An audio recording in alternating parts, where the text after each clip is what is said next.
A police dog found a frozen boy in the woods. What happened next melted a broken man's heart. The forest wasn't supposed to hold survivors. Not after the storm, not after the reports. And yet, just before dawn, through a maze of blackened pines and snow so deep it swallowed footsteps, Ruger, a retired German Shepherd canine, stopped. His ears twitched. His breath clouded the cold air. Then, without warning, he veered off the trail, leading his reluctant companion, Hal Bennett, into the dark. They found the boy beneath a tree that had long lost its leaves, barefoot, lips blue, holding nothing but silence. No name, no scream. Just two wide eyes that looked up at Ruger as if they already knew each other. What followed wasn't just a rescue. It was a slow unraveling of grief, memory, and the silent kind of loyalty that only lives in dogs and lost children. If you believe that love can be rediscovered even in the most frozen corners of the world, this story is for you. The road into the forest wasn't on any map worth trusting. It curved like a question through the dead winter trees, gravel cracking under the weight of old tires. A blue SUV, its rear window patched with duct tape, its paint flaking like dried skin, rolled to a stop in a clearing near the Appalachian River bend. There were no signs, no paths, no footprints in the thin crust of frost that dusted the earth. Inside the car, Melissa sat still. Her hands trembled slightly on the steering wheel, but not from the cold. Her sunglasses slid down the bridge of her nose as she blinked at the rear-view mirror. Behind her, in the back seat, the toddler stared at nothing. Noah, age 3, pale cheeks, lips slightly chapped, curly dark hair tucked beneath the hood of his yellow fleece snowsuit. Little fabric ears flopped sideways like they didn't know where to stand anymore. Melissa swallowed hard. Her reflection in the glass looked like someone she didn't recognize. Beautiful, in a way that felt designed, not lived in. Caramel blonde waves, makeup done too well. But the cracks around her mouth betrayed her. Those weren't lines from laughter. They were from holding in too much for too long. She took a deep breath, then killed the engine. The silence outside rushed in like a verdict. Unbuckling herself quickly before she could change her mind, Melissa stepped out into the cold. Her heels crunched the frost-covered ground, unsure, slipping slightly. She steadied herself on the door and walked to the rear passenger side. The air smelled like river stones and pine needles, brittle and clean, like the forest was trying to remain untouched by whatever this moment was becoming. Noah looked up when she opened the door. His big brown eyes searched hers, hopeful at first. "Mama?" he said, uncertain. Melissa whispered, not harsh, just final. "No, baby." No words now. Her voice cracked slightly at the edge. "Fight." His arms were soft around his stuffed rabbit, a floppy gray thing with one ear permanently bent, clutched tight like a talisman. She lifted him. He weighed nothing. That startled her. When had he become so light? As if the world had stopped filling him. Setting him down beside the rear tire, she reached into the front seat and pulled out a faded canvas tote. Inside, a half-empty bottle of apple juice, a Ziploc bag of animal crackers, and a thin wool blanket with fraying edges. She set it beside him in the frost. Noah wobbled on his boots, glancing around, uncertain if this was still the game they sometimes played, the one where she would hide and he would find her. But there was something wrong with this hiding spot. Melissa crouched, brushed a curl from his forehead. She didn't meet his eyes. Couldn't. "I'm sorry," she murmured, voice trembling. "I can't do this. I'm not who you need." She kissed his cheek, barely, and stood. The door slammed before he could say another word. The engine groaned, caught, and roared to life. Tires spun once in the frost, then gripped. She drove away. Noah didn't cry right away. He watched the SUV disappear between the trees, red tail lights blinking through the fog of pine trunks. Then silence. Only when the sound was gone, when there was no more maybe in her return, did something in him break. He took one step toward where the car had gone, rabbit dangling from one mittened hand, then stopped. The forest didn't answer. He sat down.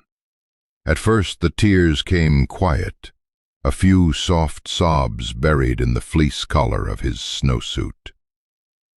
But the silence around him didn't soothe. It echoed, magnified every sniffle, every shiver, until the crying became a wail, high-pitched and hollow, cutting through the Appalachian stillness like a flare launched from the chest of a soul, too young to understand abandonment, but old enough to feel it. The kind of cry that had no words, only pleading. The sound of the SUV had long faded, swallowed by the trees. But Noah still stared into the place where it disappeared, as if looking hard enough might bring it back. He didn't know what silence was before today, not like this, not the kind that pressed in on your ears, made your breath sound too loud. The kind of quiet that didn't feel safe. The kind that made everything else feel louder inside. He shifted slightly, his boots making the softest crunch on the frost-bitten grass. The stuffed rabbit drooped in his hand, its belly damp from where his mitten had been howling yet, but hinting. It pulled at the branches above, dry and brittle, sending a soft rain of brown needles drifting around him like old ash. Noah didn't move.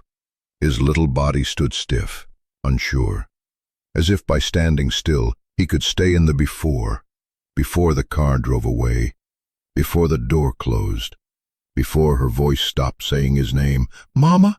He whispered it, just once. The word barely formed before the cold wind tugged it from his lips and carried it into the trees. No answer, not even an echo. He blinked slowly. His eyelashes were wet. He didn't understand why his cheek stung, only that it hurt in a way that didn't feel like falling or bumping into something.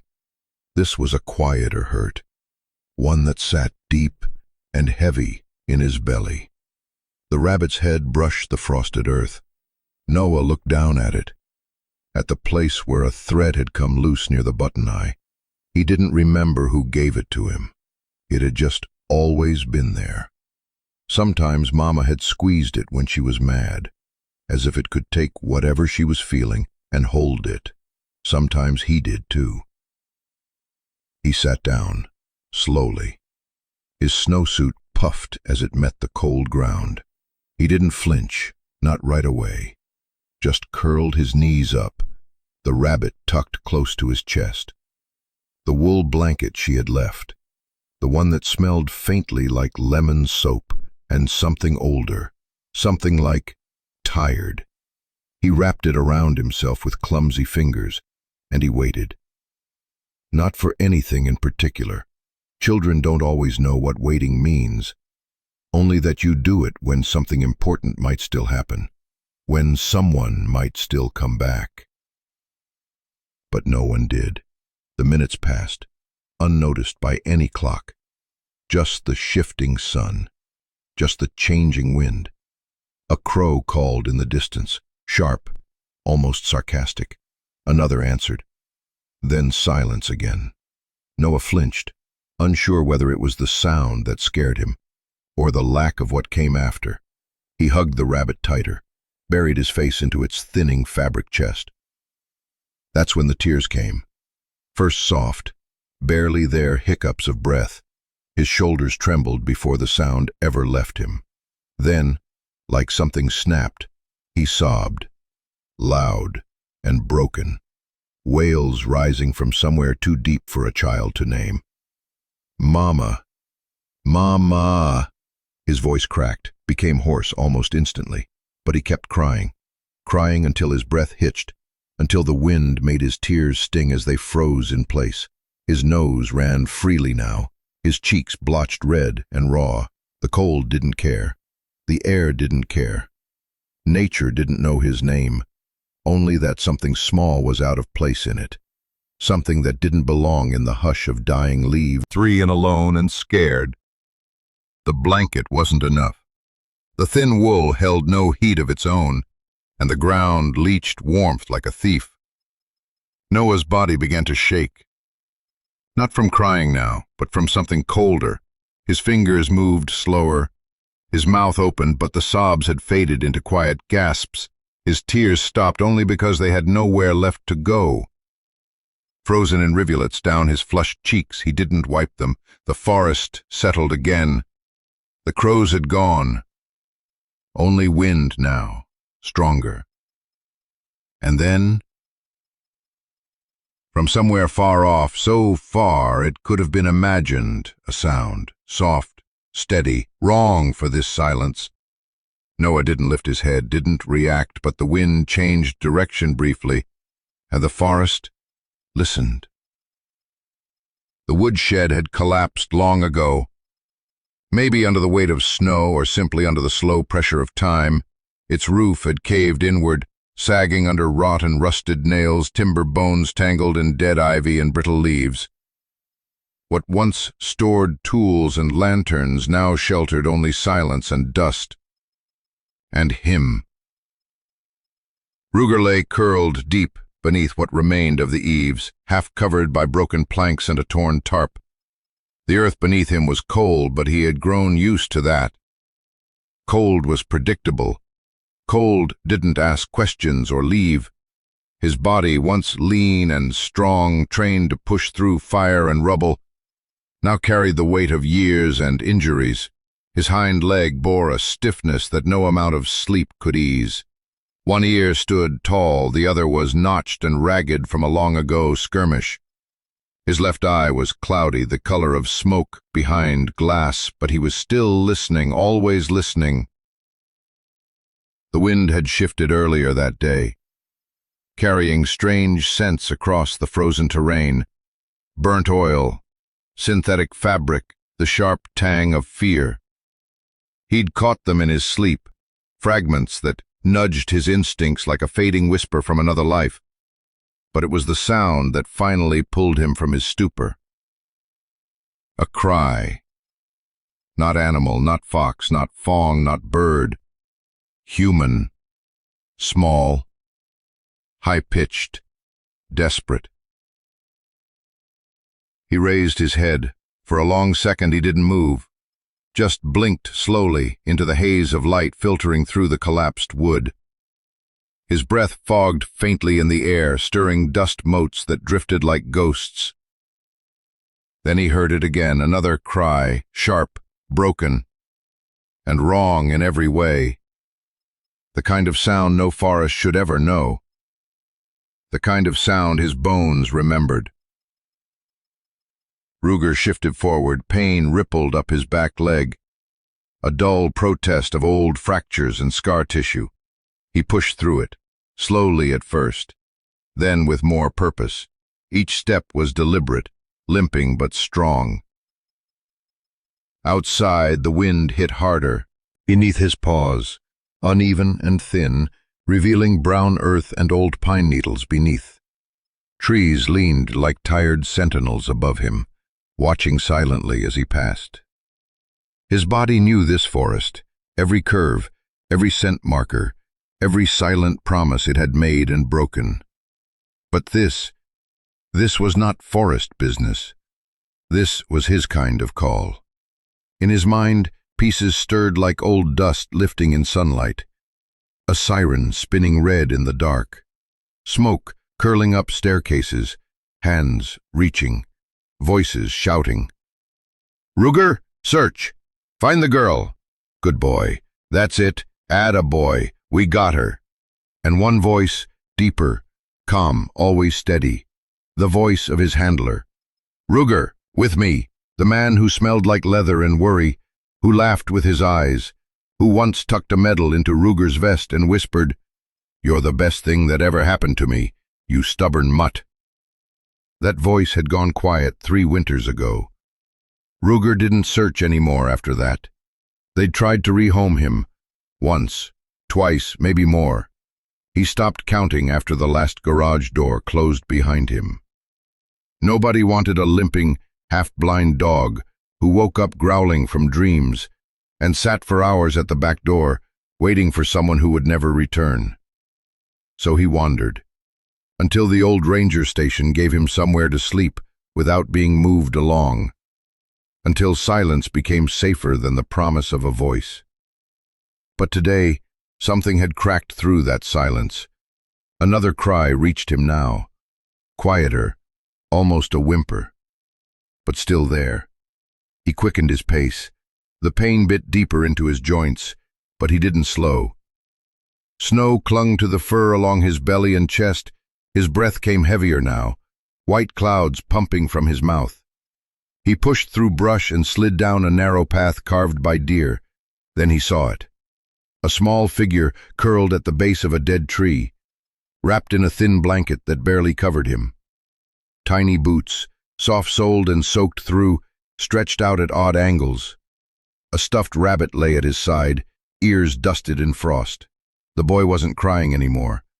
Not because he was okay, because he was too tired. Ruger stepped closer. The boy flinched, barely lifting his head. His face was red and slick with frozen tears, his nose raw. But he didn't scream, just blinked, wide and hollow, into the golden amber eyes staring back at him. And for one impossible second, the world held its breath. Noah didn't know what this was. Didn't have the words for guardian, for rescue, for miracle. But his small body knew warmth when it found him. Ruger sniffed once the blanket, the boy's hands, the rabbit. Then, slow as snowfall, he lay down beside him. He pressed his side against the child's shivering frame, and stayed. Noah leaned in. His fingers curled into Ruger's him. And he waited. Because this wasn't over. This was only the beginning. The forest had grown so quiet, it felt like the world was holding its breath. Noah sat hunched beneath the dying light, tucked into the wool blanket, arms wrapped tight around his belly. The crying had stopped not because the pain had passed, but because his little body had no energy left to make sound. Silence wasn't comfort now. It was weight. His lips were cracked, cheeks raw, a thin string of dried snot clung to one nostril. His breath came out in shallow puffs, fogging the air in little ghosts. One mitten had slipped off. His fingers were pink and stiff, clutching the rabbit's ear as if it were the last thread tying him to the world. And then a sound, soft, low, a chuff, like an exhale through fur and instinct. Not threatening, not sharp, just there. Noah's head lifted slowly. At first all he saw was a shape. Big, dark, moving carefully between the trees, where bark and shadow blended. The boy's heart kicked once, fast, like a drumbeat warning. But the shape didn't charge, it didn't growl. It stopped, a few yards away. A dog. Noah blinked. The creature was massive to his eyes, taller than anything he'd ever touched, with thick black and tan fur ruffled by the wind. One ear stood tall, the other folded slightly. A scar split the fur near his temple. His chest rose and fell steadily, breath clouding the cold air. The boy's first instinct wasn't to scream. He just looked, wide-eyed, silent. And Ruger looked back. There was no rush in him, no barking, no circling. He stood still, amber eyes watching the boy with a calmness that came not from fearlessness, but from knowledge, experience. the quiet discipline of a life that had once required courage under fire. The dog took one step forward, then another, each one slow, careful. His tail didn't wag, it hung low, relaxed, non-threatening, just present. Noah didn't move, didn't cry, didn't understand, but didn't resist. Ruger paused a foot away.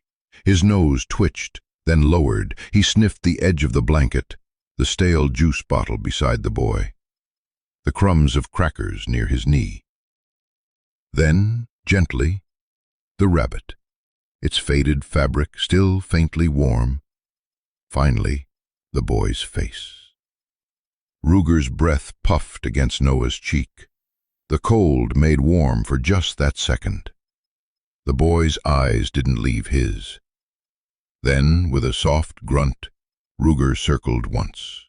He turned, settled onto his belly, and Noah kept going, until he was half curled against the dog's body, his face buried just beneath the matted fur of Ruger's neck. He dropped the rabbit somewhere along the way, didn't care. His hands found warmth in the coat. His forehead rested where he could hear something, a heartbeat, not loud, but steady. His breathing slowed. A whimper escaped his throat. Ruger twitched but didn't rise. The dog's eye blinked once, then fixed itself on the tree line, ears alert to everything beyond them. Noah didn't speak. He didn't know what to say. But his arms, small and shaking, wrapped around Ruger's ribs as if his body already knew what his mouth could not. "I'm not alone now." He let out a sound like a sigh, like surrender, and his eyes closed. The wind passed over them both, shaking branches above, but never quite reaching them, as if the very presence of the dog altered the space, made it something more than wilderness, something sacred. A hush settled again, but this time it didn't feel like waiting for death. It felt like protection. The light was changing, even the trees knew it. That strange hour between dusk and nightfall had come. The kind that didn't announce itself with shadows but with cold, a deeper, older cold. The kind that slid beneath fabric, pressed into joints, and lingered inside your breath. Ruger felt it first. The boy had fallen asleep, curled against him like a leaf that had finally stopped trembling. The scent of frost was thick in the air now. It wouldn't be long before the cold moved from biting to dangerous. And Ruger, he knew the line. He had crossed it before, on frozen rooftops in winter fires, under crumpled beams during ice storms. He had heard the silence of people slipping too far under. He wouldn't let that sound come from the boy, so he stirred. He didn't bark, didn't nudge too hard, just shifted his weight slightly and gave the boy a soft, low chuff. The same sound he used to make when his handler was lost in thought and Ruger was ready to move on. Noah blinked, disoriented, his face pressed against the dog's shoulder, eyes glassy and pink-rimmed. At first he whimpered, soft and unsure, as if waking meant returning to fear, but Ruger didn't leave. He rose slowly, careful not to startle, joints protesting with quiet cracks. His back leg dragged slightly, but his posture remained firm. When Noah tried to cling to the blanket, Ruger nudged it aside with his snout. Then he looked back. The boy stared at him. And in that space, breath clouding the air between them, rabbit forgotten in the snow, something passed between child and dog that had nothing to do with language. It was older than that, a contract of presence, a promise. Ruger took a step forward, then paused.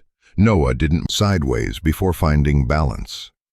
He didn't reach for the blanket or the juice, just for the dog. His fingers fumbled through Ruger's thick fur, searching for something to hold, something solid. His hand finally closed around a clump near the dog's shoulder. Ruger braced himself as the child leaned into him, and together They began to walk. It wasn't fast. It wasn't graceful. But it was forward. The terrain was uneven, laced with half-frozen mud, exposed roots, and slick stones. Ruger chose his path with care, not based on scent alone, but memory. Somewhere out there, if the trees hadn't swallowed it, there was warmth, a cabin, a smell of iron pots and old smoke and dust-laced flannel. Ruger remembered it, faintly. A ranger station, long abandoned but once visited in his youth with his handler. A stop for warmth during search drills. He hadn't been back in years, but the bones remember what the brain forgets. The boy stumbled again. Ruger paused. Noah whimpered, then clung tighter. Ruger seemed to say, in the stillness of how he waited, they pressed on. Branches scratched at their sides, brittle and bare. The world was all gray now, that strange blue dark that coats the sky when the sun isn't gone, but hiding. Once, Noah slipped on a wet stone and fell to his knees, his face scrunched. No tears came, but the pain was there in the way his breath hitched, the way his small hands shook as he tried to rise. Ruger doubled back. He nudged the child's side with his nose. Waited. When Noah didn't move, Ruger lay beside him briefly, pressing warmth into the boy's shoulder. When the boy finally sat upright again, the dog stood, and this time he moved closer, slow enough that the child could drape an arm across his neck, like a railing. They kept going, one small footstep at a time. Then another. Then pause. Then step. There was no destination, Noah understood. No promise, no light in the distance. But Ruger kept going. So he did too. Above them, the wind picked up again, rattling dry pine needles like bones in an old tin. A single crow called out somewhere to the west, lonely and without urgency. They passed a hollowed tree stump, a rock shaped like a broken heart, a creek nearly frozen, water trickling in slow song beneath the ice. When the boy stopped, breathing heavy and cheeks raw, Ruger paused again. He trotted 2 steps forward, found something, then returned. In his mouth, he carried the rabbit. He set it gently at Noah's feet. The boy's eyes widened, then softened. He picked up the toy, leaned heavily against his side, half awake on his feet, just a little farther. And so they walked on, not toward home, not yet, but toward something that felt like maybe. The smoke was barely there, a ribbon of gray twisting up into the night sky, so thin it could have been mistaken for a cloud caught on the branches. Ruger smelled it first. Noah just followed. His steps had grown clumsy, more dragging than walking now. His boots, soaked through, made dull, shuffling noises as they caught in frost-hardened grass and soft patches of melting snow. His cheeks were red with windburn, his lips cracked. One mitten was missing. He didn't remember when. His arm was still looped around Ruger's neck, not gripping anymore, just resting. The way someone half asleep clings to a dream they don't want to lose. The trees began to thin. The deep, suffocating closeness of the forest gave way to a clearing, uneven ground scattered with pine cones and forgotten tools. A rusted rake leaned against a fallen barrel. A coil of barbed wire lay half-buried in dirt, crusted with rust. Beyond it, partially veiled by mist and the falling dusk, stood a cabin, old, dark, but alive. The chimney puffed again, faint but steady. Ruger stopped near the edge of the clearing. He stood tall, ears tilted forward, tail low but alert. His gaze scanned the cabin like memory was trying to match image to instinct. Like some sliver of his past had once walked these grounds. A search and rescue training ground. A ranger's outpost. It didn't matter now. All that mattered was what was inside. Warmth, shelter, safety. Maybe. Behind him, Noah's knees buckled. The dog turned quickly, catching the boy before he crumpled completely. Ruger nudged his side, once, twice, but the boy didn't respond much. His body leaned against the dog's chest, limp but breathing. Ruger sat. For the first time in hours, he let himself pause. Not fully rest. Not sleep. Just stillness. A breath. The snow was coming down heavier now, soft flakes landing on Ruger's muzzle and melting into the warmth of his fur. He didn't shake them off. He didn't move at all. He just stayed pressed against the boy, chest to shoulder, heartbeat to heartbeat. Noah's head lolled sideways. His eyes blinked once, slow, unfocused, then closed. He didn't speak.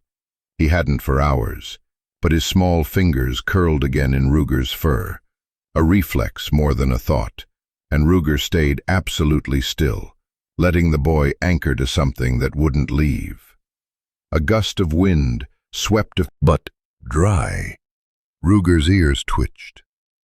There was movement inside, faint, a flicker of light through the frosted window. Shadows. Someone was there. The boy shifted against him with a small whimper. That was enough. Ruger stood. He nudged Noah gently with his shoulder until the boy stirred again. A tiny groan escaped his lips, like a sound he hadn't meant to make. His legs trembled beneath him, but he rose, or tried to. Ruger pressed closer, steadying him. Together they crossed the clearing. It wasn't a straight line. Noah stumbled twice. The second time he nearly dropped the rabbit. But Ruger stopped, picked it up in his mouth and waited until the boy reached for it again. His hand was barely strong enough to close around the fabric. The porch steps loomed like a mountain. Noah stared at them, eyes glazed. He didn't cry. He didn't panic. He just looked. Tired, in a way a child should never look. As if he understood, without words, that not everything can be carried alone. Ruger climbed first. He turned at the top, watched the boy attempt the first step, knees shaking, balance gone, and moved closer. Noah leaned forward, grabbing Ruger's fur. With a deep breath and the last flicker of energy in his limbs, he hauled himself up the first stair. Then the second. Then the last. By the time they reached the top, the boy collapsed against Ruger's side again, his legs folded beneath him. He didn't try to rise this time. He couldn't.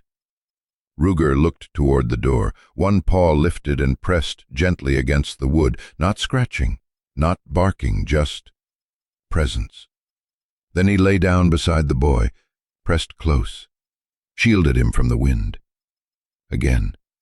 Noah rolled onto his side, head nestled between Ruger's shoulder and the rabbit's belly. His breaths were thin, rhythmic. Inside, a figure moved past the window, a shadow cast in firelight. They hadn't noticed yet, but they would. And when they opened the door, they'd find more than a child and a dog. They'd find a reason to remember what it meant to care again. The kettle on the wood stove had begun to hiss. Hal Bennett didn't rush to it. He sat in his rocking chair like he always did after dusk, a faded flannel blanket across his lap and a chipped mug cooling in his hand. The coffee had gone bitter hours ago, but he still drank it. Habit was its own kind of comfort. Bitter, but warm. The cabin was quiet, save for the creaks of old beams adjusting to wind and the occasional snap from the hearth. He preferred it that way. Silence was predictable. It didn't ask him to speak, didn't ask him to remember. or forgive. Outside, the wind curled around the corners of the cabin, like it was looking for a way in. It rattled the loose enough to call it knocking. Not frantic, but unmistakably there. He set his mug down, slow and cautious. The floor groaned beneath his boots as he stood, and his knees flared with that familiar stiffness. He crossed the small room in a few heavy steps, pausing just short of the door. Silence. Then, the faintest shift of weight on wood, a presence. Hal reached for the handle, but his other hand moved first, up, instinctively, to the old hunting rifle mounted beside the door. He didn't take it down, just let his fingers rest on the barrel. Mountain living taught you not to answer blindly, especially after dark. But tonight, something felt different. He opened the door, and the world changed. The cold hit first, a slap of wind and snow in the face. Then his eyes adjusted. A German shepherd, older, scarred, frost clinging to its muzzle, and leaning against its side, barely standing, was a child, a boy, maybe 3, 4 years old, wrapped in a worn wool blanket, face red and raw from cold, fingers curled around the dog's fur, like it was the only thing holding him to the earth. The child's lips moved, but no sound came out. Hal stared, his mouth opened, then closed again. He took a step forward. The dog didn't growl, didn't flinch. It stepped ahead, slow and steady, guiding the boy forward like it had done this before, like it had done nothing else. Hal knelt, hard on the old planks, and caught the boy as his knees gave out. "Jesus," he muttered under his breath. "What in the—" The child sagged into his arms, light as a memory. Hal hadn't held something this small, this fragile, in years. The boy's skin was ice. His breath came in shallow puffs against Hal's shoulder. The dog stood still, watching. Hal scooped the boy up, turning back into the cabin without a second thought. "Come on then," he said over his shoulder, barely recognizing his own voice. The dog followed. Inside, the warmth wrapped around them like a blanket freshly pulled from a dryer. The fire snapped louder now, like it too had been waiting for something to break the stillness. Hal kicked the door shut with his boot and moved to the couch, laying the boy down gently onto the old cushions. The child didn't resist, just curled into himself like he was folding away from the world. Hal draped a heavier wool blanket over him, then moved to the stove. His hands trembled, not from age this time, but from something older, something cracked open. He poured warm water into a tin cup, added a splash of honey and a pinch of salt, stirred with the back of a spoon. "Like you've seen too much." He didn't expect an answer. But the dog blinked, slow and calm, like it understood more than it should. Hal turned back to the boy. The child's tiny fingers had curled around the corner of the blanket, knuckles white, rabbit tucked under his arm. He was already asleep. Hal sat back on his heels, staring. He should call someone. Sheriff Ward, maybe, or Child Services. Whoever the hell you're supposed to call when a dog walks a half-dead kid to your front porch. But he didn't move. Not yet. The boy's breathing slowed, deepened. Hal leaned against the rocker, exhaled through his nose, and listened. To the fire. To the boy. To the dog, still guarding, still waiting.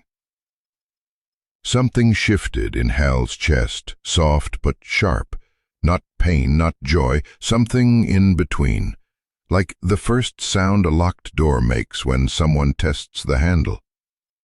Outside, the wind howled past. Inside, for the first time in years, the cabin didn't feel so empty. The soup was old. Canned chicken and rice dusted with time, pulled from the back of the pantry where Hal kept things he never meant to use, just in case. Tonight was the case.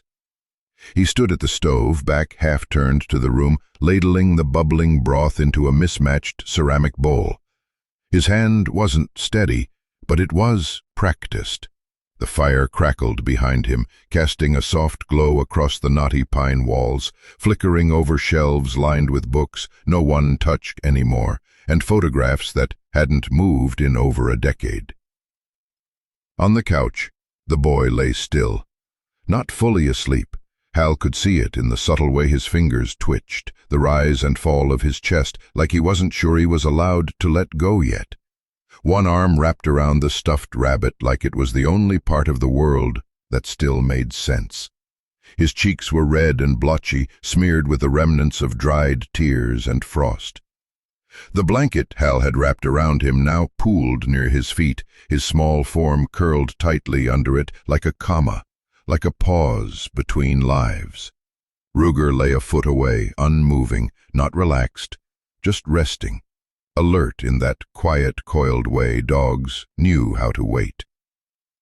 The fire danced across his fur, highlighting the scars that had thinned patches along his shoulder, the cloudy left eye, the still proud posture of something built to serve. He didn't look at Hal, but he didn't look away from the boy either. Hal brought the bowl over carefully, crouched beside the couch. "Kid," he said low, "you need to eat something." Noah didn't respond, not even a flinch. Hal sighed through his nose and placed the bowl on the end table beside the couch, then reached into his back pocket, pulled out a clean handkerchief, and sat back on the wooden stool across from the fire. His joints popped. Smoke and old wool filled the air, warm and grounding. But memory had a scent too, and without warning it crept in. He saw it, not in front of him but inside. A boy, smaller than the one on his couch, running barefoot down the same hallway, a wooden airplane in one hand, cheeks flushed from laughing too hard. His son, Daniel. 8 years old, maybe less, hair wild, teeth missing, wearing the fireman's helmet Hal had bought at the county fair, way too big, nearly covering his eyes. "Daddy, I saved the bear from the burning couch," he'd shouted it. Like a victory, like a declaration of honor. Hal had laughed, really laughed. The kind that came from somewhere deep, somewhere that believed in the world still being soft. That memory sliced now, not like a wound reopened, but like an ache that had always been there, dull, buried, but not gone. He blinked hard and reached up, rubbing his palm across his face. Behind him, the boy shifted. Hal turned slowly. Noah had sat up slightly, just enough to prop himself against the arm of the couch. The blanket still wrapped around him, but his shoulders were hunched, his arms wrapped around the rabbit, like it might float away if he loosened his grip. His eyes were open, wide, quiet. Still no words. Hal reached for the spoon in the bowl and offered it without pushing. "It's warm. You don't have to finish. Just a few bites." The boy didn't move at first. Then, hesitantly, he reached out, fingers trembling, mittenless, small. He gripped the spoon awkwardly, more like a stick than a utensil, and brought it to his lips. Some soup spilled, more than stayed in. Hal didn't correct him. The boy took another bite, then another, then set the spoon down without a word and laid back again, curled toward Ruger. Hal sat quietly. The dog's eyes flicked toward him once, unreadable. "You really brought him here," Hal said under his breath, "through that mess, through this cold." Ruger didn't respond, of course, but he lifted his head slightly, just enough to press his nose against the boy's shoulder, and then rested it there, like he was anchoring him to the world. The fire crackled again. Outside, wind scraped softly at the windows, dragging loose pine needles across the glass like nails. Inside, the boy's breathing slowed. The dog didn't move. And Hal, for the first time in what felt like years, didn't feel alone in his own damn house. He looked at the two of them, curled near the flames, like refugees from something no one had bothered to name. And something inside him, that cold, calcified part he'd kept buried with his son, hollow. The storm announced itself slowly, not with rain or wind, but with pressure, the kind you feel in your bones before you ever hear it, the kind that makes the walls creak and the fire burn lower, without explanation. Hal felt it before the clouds even touched the mountains. He stood by the window, one hand resting on the sill, the other cradling a half-full mug he'd forgotten to drink. Outside, the sky had gone the color of old bruises, not fully dark, but swollen with something coming. The last of the light bled through the trees like dusk had arrived too early. Behind him, the cabin was still, not lifeless, just holding its breath. The boy, Noah, though Hal still didn't know that, sat cross-legged on the floor near the hearth. He was slowly pulling his rabbit's ears through his fingers, one after the other, over and over again. The blanket Hal had given him was draped over his shoulders like a cape. His eyes, large and glassy, followed the firelight, but never quite settled. Ruger sat inches from him, still, alert, watchful. The dog hadn't slept since arriving. Hal noticed that, how the shepherd never fully relaxed, not even when the boy dozed off for a moment earlier. Ruger's body remained taut, ready, like he believed that if he let his guard down, the child might disappear. Again. Hal didn't blame him. He stepped away from the window and moved toward the boy, kneeling slowly, knees aching like they always did when it got cold. He rested on one hand, the other gently placed near the rabbit, but not touching it. "You got a name, kid?" The boy didn't answer, didn't flinch, just kept petting the rabbit's ear in rhythm. Hal tried again. "I don't need to know everything, just what folks call you." Still nothing. Only a flicker in the boy's eye, a tightening, as if the question pressed against something tender. Hal exhaled through his nose and sat cross-legged across from him, close, but not too close. The fire warmed one side of his face, the other still held the chill of the window. "You remind me of someone," Hal murmured. "He used to sit just like that, quiet, like the world was loud enough without his voice." He didn't look at the boy when he said it. "Daniel was his name. My son. We used to build forts out of pillows and couch cushions right there." He pointed to the couch. The boy looked, just briefly, then back at the rabbit. "He'd always leave one side open, said it was the emergency exit. Smart kid."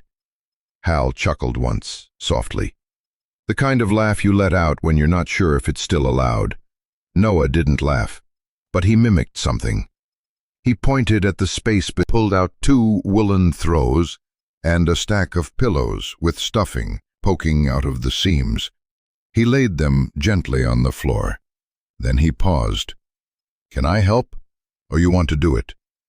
The boy hesitated, then reached for the top pillow with both hands, dragging it slowly toward the space between them. Together, they built something that didn't have walls, not really, but felt like it did. A half-circle of blankets, tented between the rocking chair and the edge of the couch, just enough to feel enclosed, safe, separate. Noah crawled inside and lay down, facing the fire. His eyes fluttered half-closed, Ruger lay just at the entrance, like a guardian, like he belonged there. Hal sat just outside, watching them. The boy's chest rose and fell in steady rhythm. His lips moved.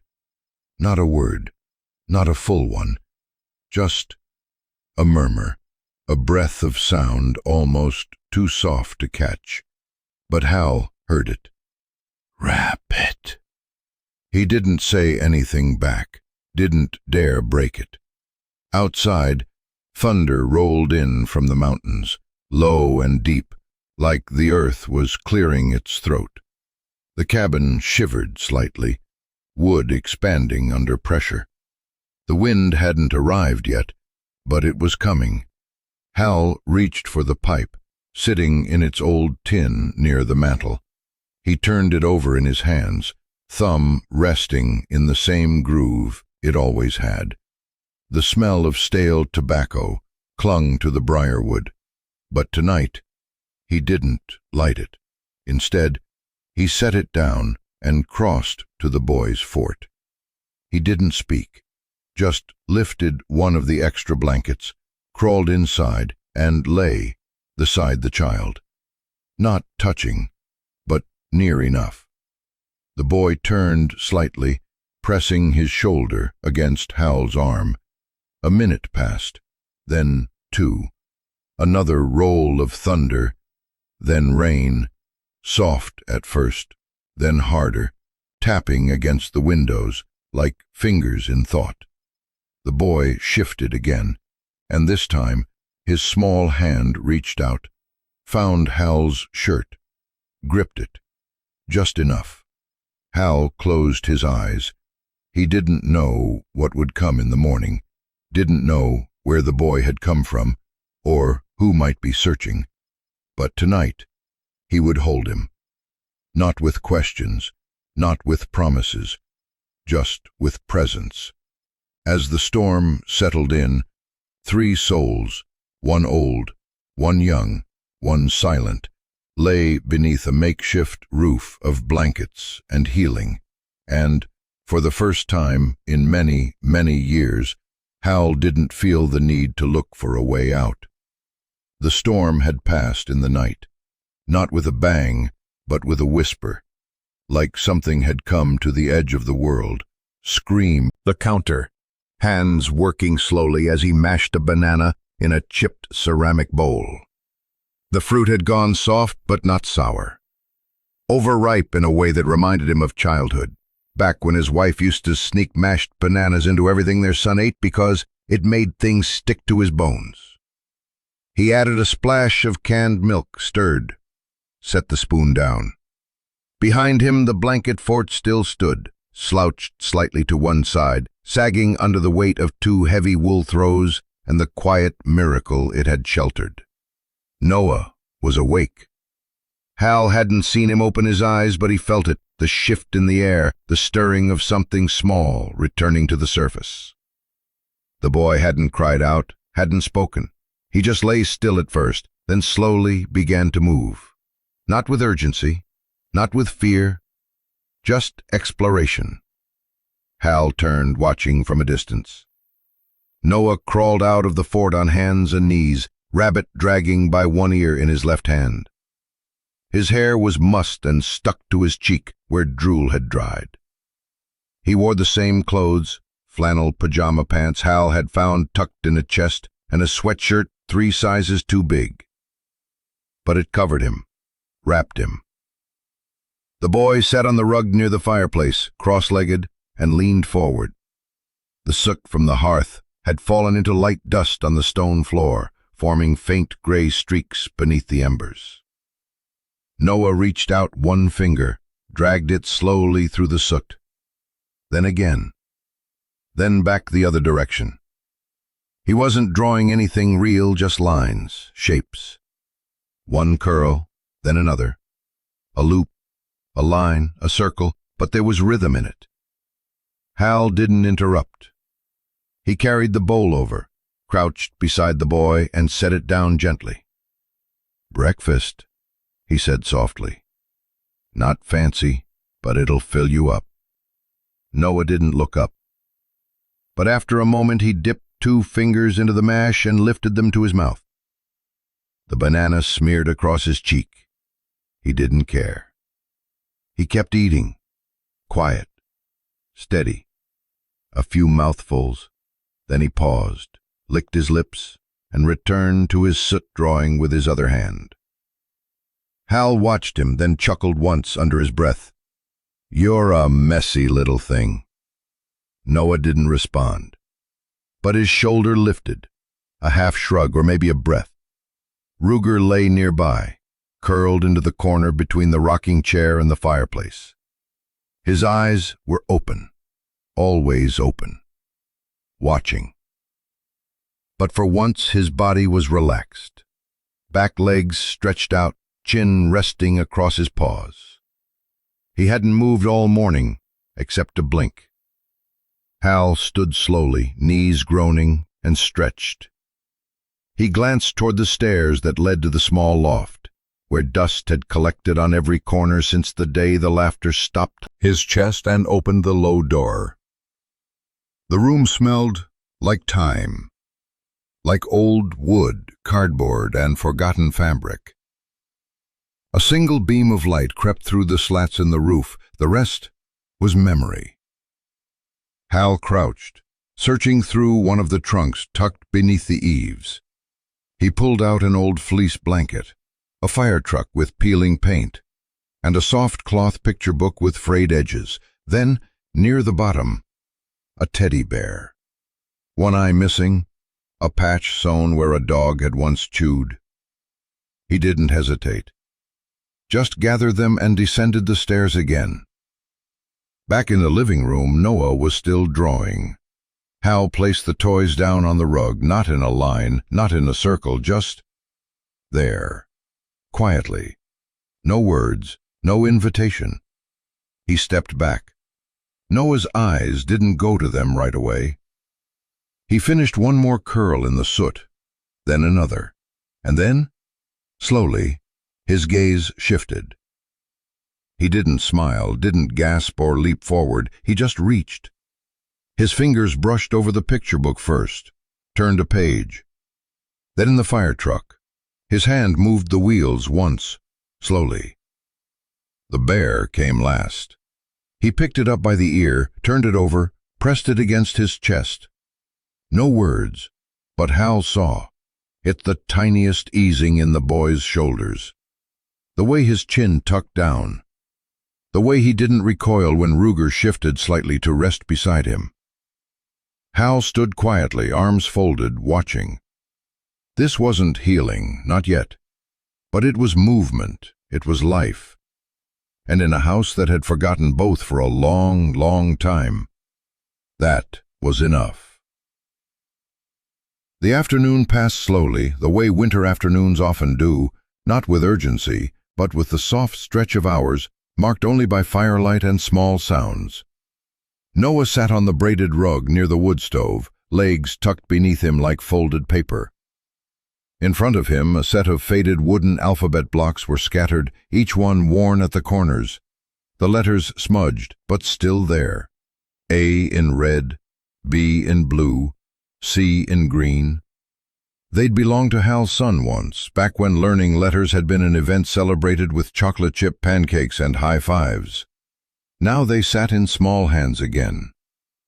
Noah didn't build towers, didn't spell names. He just lined them up, one after another in a long curve, as if he were building a wall or maybe a path. Sometimes he'd push one forward just a little, then correct it, focused, intent, silent. Hal sat a few feet away at the kitchen table, pretending to read a newspaper that hadn't seen fresh ink in years. He wasn't fooling anyone. His eyes hadn't moved from the boy since lunch. He was watching for something. He didn't know what. Maybe a tear, maybe a twitch. Stopped. He stared at one block in particular, the letter N. His fingers hovered over it, then traced it slowly. Like reading Braille. Hal noticed the shift. His newspaper dipped slightly, but he didn't speak. Noah's eyes darted sideways, toward the dog, then the floor, his lips parted, and then, in the quietest whisper, a sound so soft it almost disappeared beneath the creak of the firewood, he said, "Noah." It wasn't a statement. It wasn't an answer.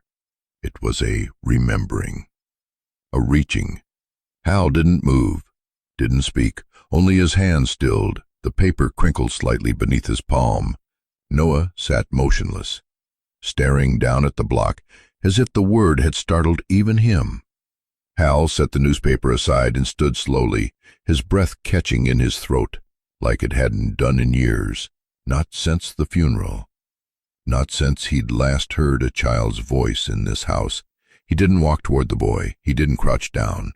He just said softly, "That's a good name." Noah blinked. His shoulders dropped just a little. Not in fear, not in tension. In relief. And then, as if he'd been waiting for that cue, Ruger stood and stepped forward. He pressed his paw gently onto Noah's leg, resting it there like punctuation, like a seal. The boy looked down, then up. His eyes met Hal's, and for the first time, Hal didn't feel like he was staring through a stranger. He was looking at someone. A little boy with a name. A little boy who trusted enough to speak it. "Noah," Hal said again, just to hear it. "You're safe here." The boy didn't reply, but he didn't need to. He reached out, picked up the old block, and placed it beside the N, then the A, then H. Crooked, imperfect, but complete. And Hal sat down on the floor beside them both without a word, and let the silence be full for the first time in years. The wind had changed again. Hal noticed it first in the way the trees leaned, not from a single gust, but from something heavier, settling into the sky. The pine needles outside his window had stopped swaying gently and begun to twitch, erratic, unsettled. The light had flattened too. It wasn't quite gray, but no longer held the warmth of afternoon. Storms in the mountains didn't always arrive with warning. Sometimes they just descended. The first snow had started as a hush, small flakes drifting down, like the sky was thinking out loud. Now they melted before they touched the earth, turning to sleet that ticked faintly on the roof and gathered in beads along the windows. Inside the cabin, the fire had dimmed to a steady amber glow. Noah was asleep on a couch, tucked under 2 layers of blanket, his rabbit curled in the crook of his arm like a second heart. His mouth hung slightly open, one cheek pressed against the sleeve of his sweater. Sudden sound might undo the fragile peace that had grown in the room. Ruger lay on the floor beside him, his chest rising and falling with the kind of slow patience only old dogs and old men understood. His ears twitched every few minutes, catching invisible signals in the wind. His eyes stayed closed, but Hal knew he wasn't truly resting. Hal stood near the kitchen, staring at the old landline mounted beside the pantry. The phone hadn't rung in over a year. Most days, Hal didn't even remember it existed. He'd let the voicemail fill up, hadn't paid the long-distance bill in 6 months. But the line still worked, just in case. His hand hovered near it now, a flicker of thought pressed behind his ribs, dull and persistent. A voice he didn't like much. You should call someone, the sheriff, child services, somebody. It was the logical thing, the good citizen thing. A child had appeared on his doorstep, carried through the woods by a stray dog, like some kind of ghost story. No name at first, no explanation, just frost-bitten fingers and eyes too quiet for a boy his age.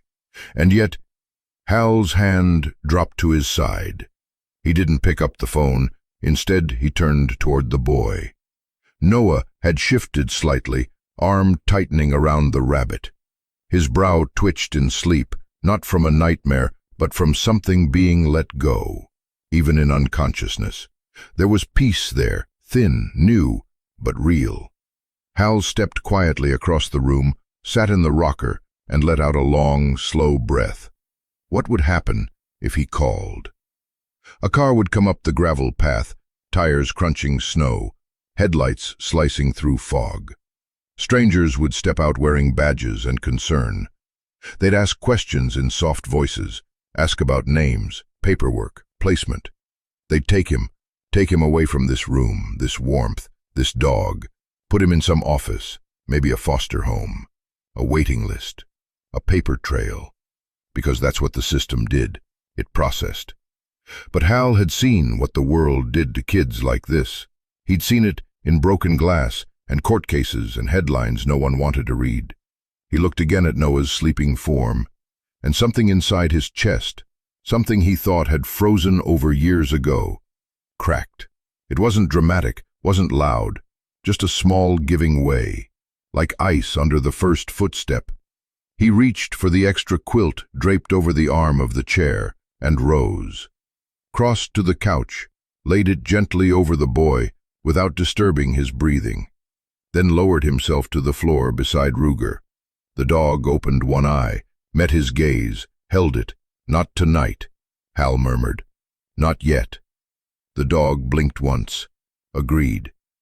Outside, the sleet turned heavier, tapping faster against the glass, like a reminder that the world had closed his eyes, not to sleep, but to be still, to stay, to wait, to choose.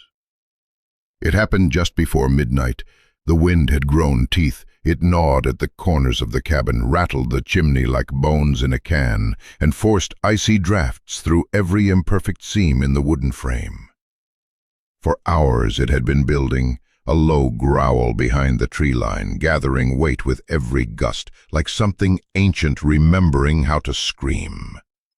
Then the lights blinked, once, twice, gone.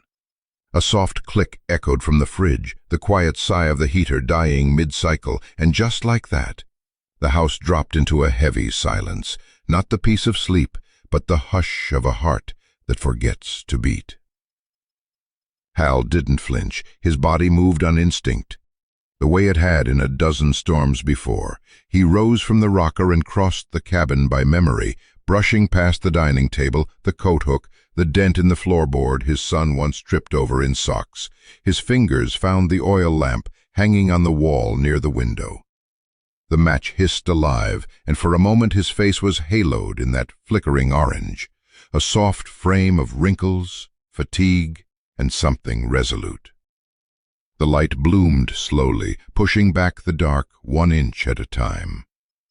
Ruger stood now, stiff, alert. He wasn't watching the window or the door, he was watching the air. His ears were perked toward a sound no human could hear, a frequency older than electricity. He let out a low growl, almost inaudible, but enough to make Hal glance his way. "It's just wind," Hal said, but even he didn't quite believe it. Noah stirred.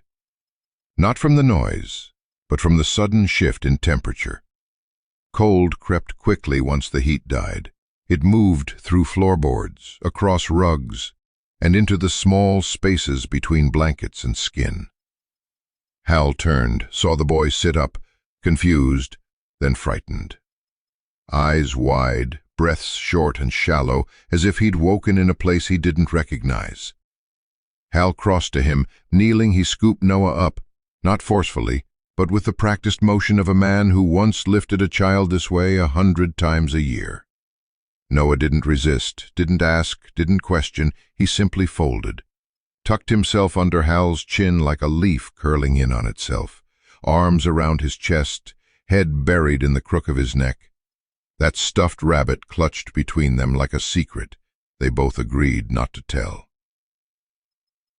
Hal sat down in the rocker again, one hand holding the lamp steady on the nearby crate, the other cradling Noah's back in slow, steady circles. No words passed between them, but something else did. The boy's body, still trembling faintly from cold and whatever dreams he had left behind, began to settle, breath by breath, shiver by shiver. Hal's feet, like a shadow, made solid. One paw rested lightly on Hal's boot. His nose pressed briefly to the boy's ankle, a small confirmation. "We're still here. I've got you." The cabin groaned again. Outside, a branch cracked like a rifle shot, but inside, there was no fear, only stillness. Hal's eyes wandered to the oil lamp. He hadn't used it since the year his wife died. Even back then, storms weren't rare, but this kind of silence was. He studied the boy's face, half hidden in fabric and curls. Noah's fingers had found a spot beneath the collar of Hal's shirt, not gripping, just anchoring. As if confirming quietly that this wasn't a dream, something wet hit Hal's cheek. Not tears, breath. Warm, real. And enough to remind him that he wasn't alone. Maybe for the first time in years, he didn't want to be. It was sometime after dawn. The storm had worn itself out against the bones of the cabin. What was once a chorus of groaning pines and glass-scratching sleet had quieted into the hush of new snow. Thick, weighty, a silence that blanketed everything. Hal moved like someone in church. The boy was still asleep, curled beneath the quilt near the fire. Ruger lay next to him, one paw touching the edge of the blanket, breathing slow and deep. The kind of sleep that only comes after surviving something. Hal didn't want to wake either of them, but something stirred in him, not restlessness, not exactly grief either. It was closer to a call. A pull in the chest toward a place he hadn't opened in a long time, the drawer. Technically, it wasn't a drawer. It was a chest, cedar-lined and handmade, old enough that even the hinges had forgotten how to move without complaint. It lived beneath the cot in the spare room, half buried beneath wool blankets and boxes of winter gear. He hadn't touched it in 5 years, not since the funeral. Hal stood before it now, fingers resting on the edge of the lid like it might burn. He didn't open it fast, didn't rip off the bandage. He simply let the breath leave his lungs and lifted the top. Inside, time hadn't moved. The smell of old paper and cedar oil rose up like the breath of a memory. He saw the envelopes first, still bundled in twine. Letters his son had written home while training with the fire department. Some with soot still on the edges, some barely legible, like they'd been written between shifts and sirens. Next to the letters was the badge, black ribbon folded over the corner. Hal picked it up gently, like it might still beat. The number etched into it was worn from years of use, the kind of wear you can't fake. The name on the bottom still clear, J. Bennett. His throat tightened, but it wasn't the badge that caught him. It was the drawing, folded, faded, fragile. He remembered it before he even unfolded it. His son had made it when he was 6, maybe 7. Crayons pressed so hard into the paper they beaming beneath a yellow sun, next to a huge dog, square head, lopsided smile, tail wagging wildly. Above them, me and Bucky. Bucky was their first shepherd, not trained, not perfect, but loyal like breath. He'd slept at the foot of his son's bed until the very end. Hal sat down hard on the edge of the cot, still holding the drawing. He stared at the smile on the cartoon boy's face, how carelessly perfect it was, the way only children draw happiness without trying. It hit him then, the quiet of the cabin, the firelight on Noah's face, Ruger's watchful breath, and that drawing made so many years before by a boy whose voice he would never hear again. Noah and Ruger weren't his, but they were here, in his house, in his care, in the echo of everything he'd buried. He looked back at the badge in the chest, at the stack of photos, summer fishing trips, muddy boots, s'mores burned black on sticks, ghosts in gloss and sepia. Hal pressed the drawing against his chest and closed his eyes. He didn't cry, but he didn't need to. The weight of the past and the fragile, wordless arrival of something new was enough. Enough to make him exhale, slow and deep, like the first breath after breaking through ice. He stood again, gently placed the badge back in its place. The drawing he did not return. That he kept in his flannel shirt pocket, close to his heart. As he returned to the main room, the fire crackled. Noah stirred and turned toward the light. Ruger lifted his head, blinked once, and lowered it again. Hal paused by the doorway. He watched them. One child, one dog. One echo of something he thought he'd lost forever. Rising again, not in words, but in presence. A second chance, not to fix what was broken, but to hold what still lived. When the first light cracked open the morning sky, it didn't bring comfort. It brought silence, not the gentle kind, not bird song or melting snow dripping from pine needles. This silence was heavier, like something had broken and the world was still holding its breath. Hal stood on the porch, shoulders hunched beneath his flannel, boots buried ankle-deep in fresh snow. He scanned the landscape. Everywhere he looked, something had fallen. A tree lay across the narrow road leading out, its trunk cracked like bone, blocking what little path they had. Smaller limbs littered the ground like broken promises. Power lines hung slack, silent threads severed by the weight of sleet. They weren't going anywhere, and no one was coming. Hal exhaled through his nose, the breath curling into a tired fog. Looks like it's just us for a while. Behind him, the cabin was warm again, a small victory. Inside, Ruger stirred, taken something out of him, but left something else behind. Hal shut the door and brushed snow from his sleeves. "Breakfast," he muttered. It wasn't really breakfast. More like whatever they had left that didn't need a refrigerator. A pot of root vegetable stew simmered slowly on the wood stove, made from dried lentils, carrots, onion, and one precious can of beef Hal had been saving. For what? He wasn't sure. Maybe for a day like this. Noah didn't say a word, but he shuffled toward the table when Hal ladled the stew into bowls. They ate in quiet, not awkward silence, not like strangers. It was the kind of silence people share, when they understand the world has changed, and that nothing needs to be said about it. Noah slurped gently, lips smacking. At one point, Hal glanced up to find him turning his spoon upside down and letting the thick brown stew drip back into the bowl. Mesmerized. Like the slow motion of it brought peace. Ruger lay nearby watching. His nose twitched, his tail thumped once. That was all it took. Noah reached beside him and grabbed the tin cup of lukewarm milk Hal had given him. There was barely a sip left, but the boy stood up carefully, as if performing a ritual, and walked over to Ruger. He knelt, offered the cup. Ruger tilted his head, then gently lapped at the bottom. Noah smiled. A real one this time, small, crooked, but filled with something no storm could drown. Hal pretended not to watch, but his throat tightened. The boy reached out and pressed his hand against Ruger's neck. His fingers sank into the thick fur. He didn't squeeze or cling, he just touched. A steady connection. A thank you in skin and warmth.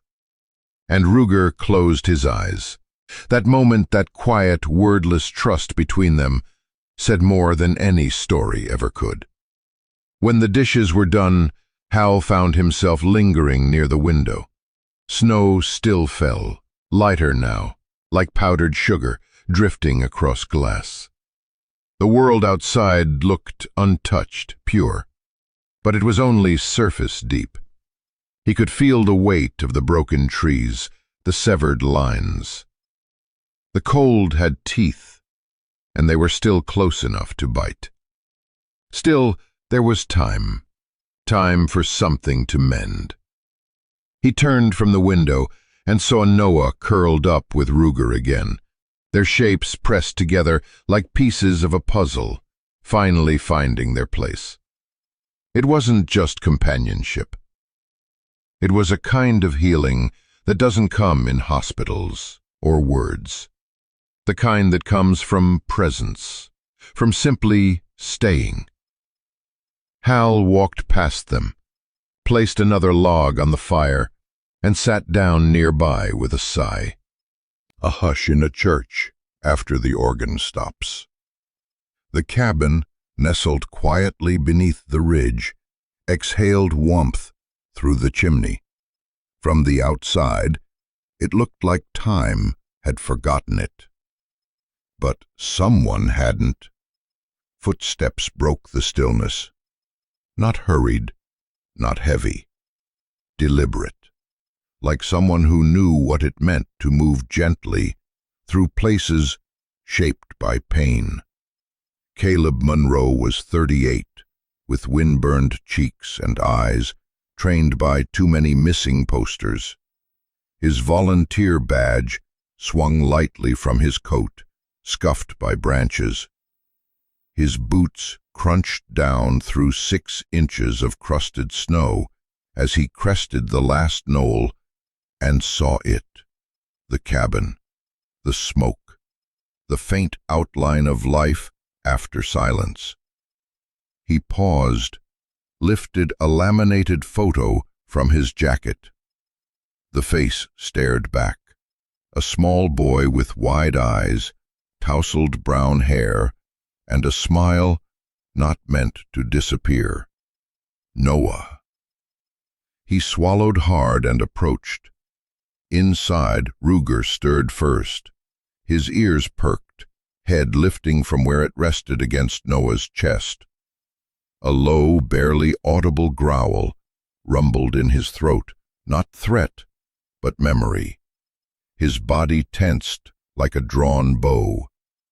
Noah, still half asleep, followed his gaze toward the door. Hal looked up from his chair, where he'd been mending a boot with a needle and fraying thread.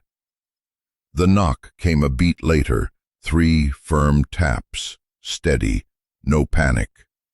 He stood slowly, not alarmed, but wary. In these woods, knocks rarely meant nothing. When the door creaked open, the man outside took off his hat. "Morning," Caleb said gently. "Name's Caleb Monroe. I'm with the volunteer search group out of North Fork. We've been looking for a missing child. 3 years old, last seen near Elk Valley Road. Went missing 4 nights ago." He held out the photo. Hal didn't take it. He didn't need to. The moment he saw the picture, a low ache pulsed behind his ribs. Same small mouth, same eyes. Even the worn bunny plush clutched in the photo matched the one now drying near the hearth.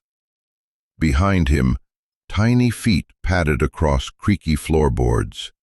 Noah peered around Ruger's body, one hand gripping the dog's shoulder like a lifeline.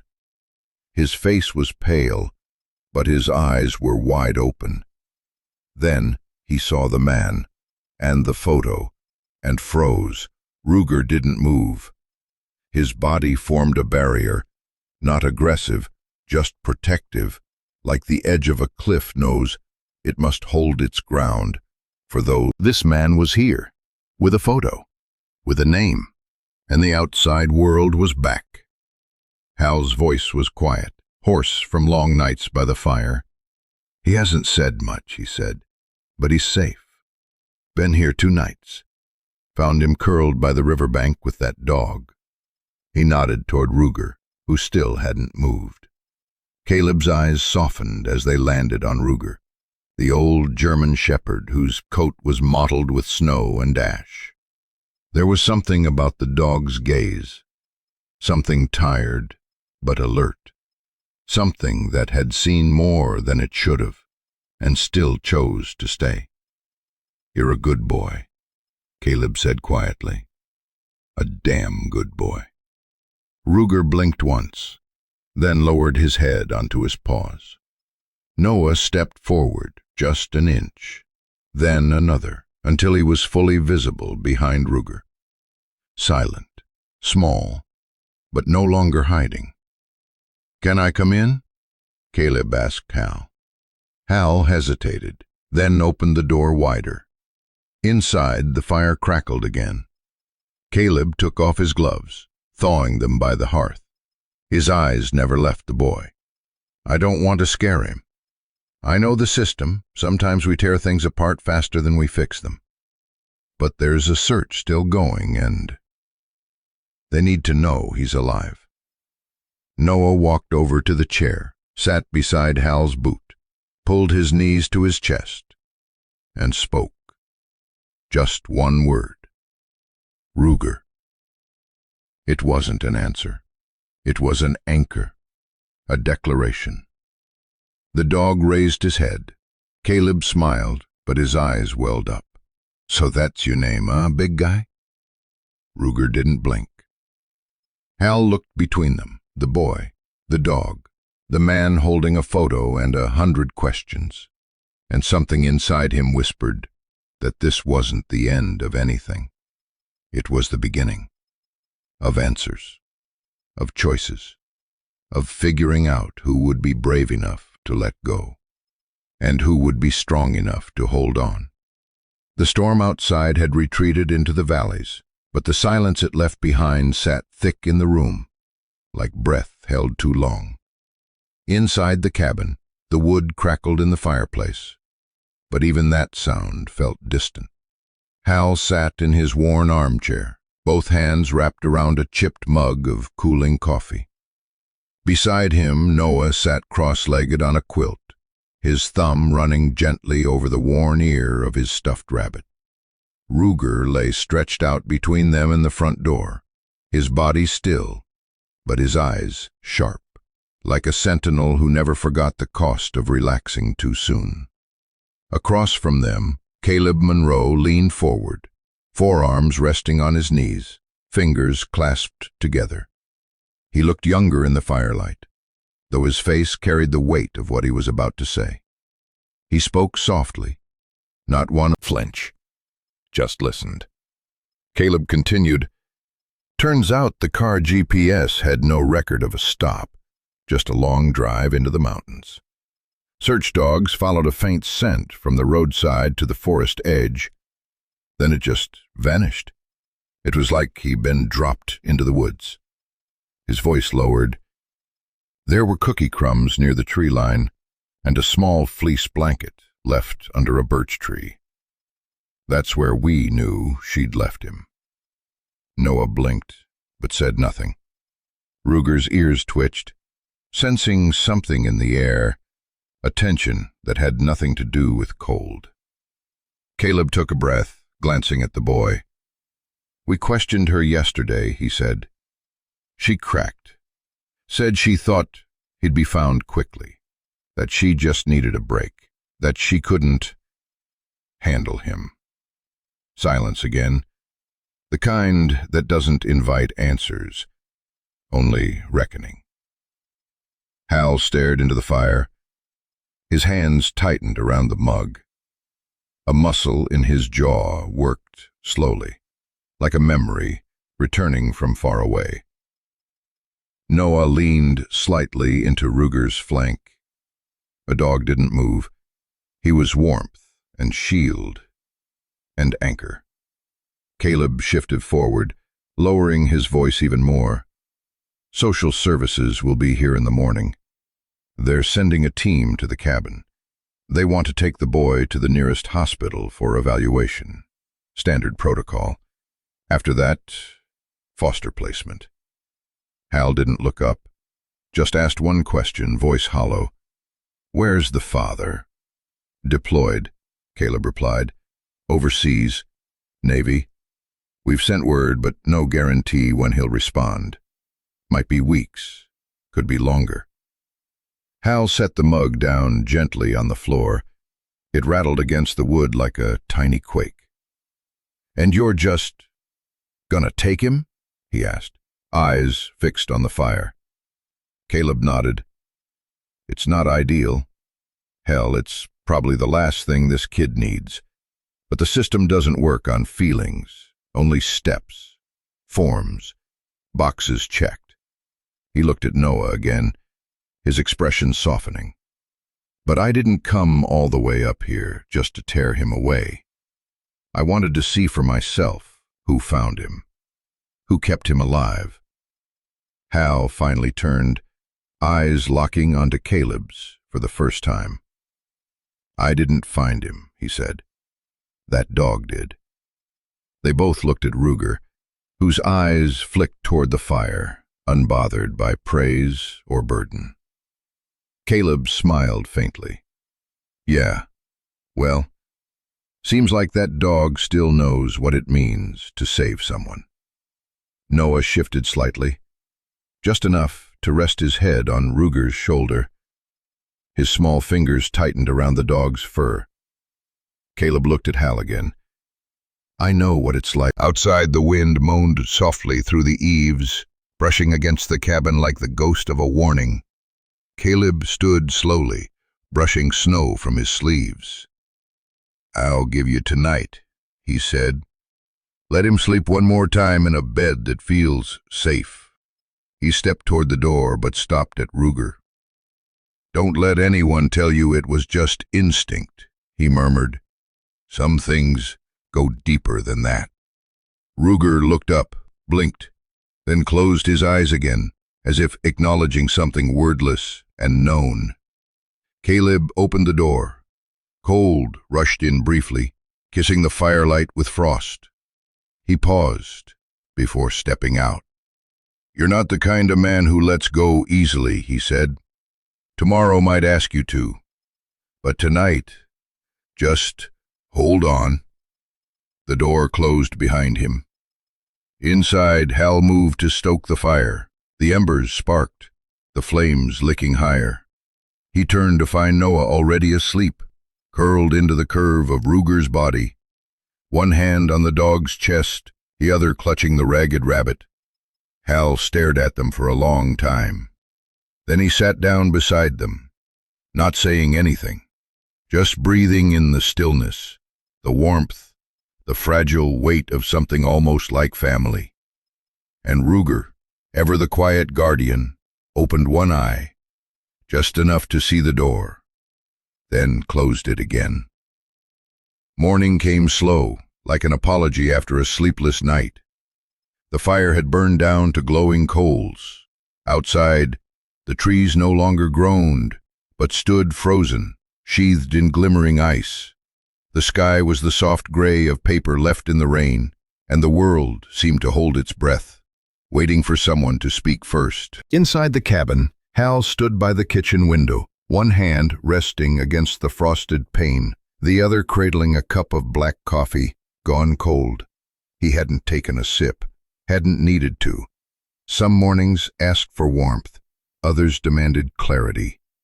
Behind him on the wooden floor, Noah sat cross-legged with a dull pencil clutched in his hand.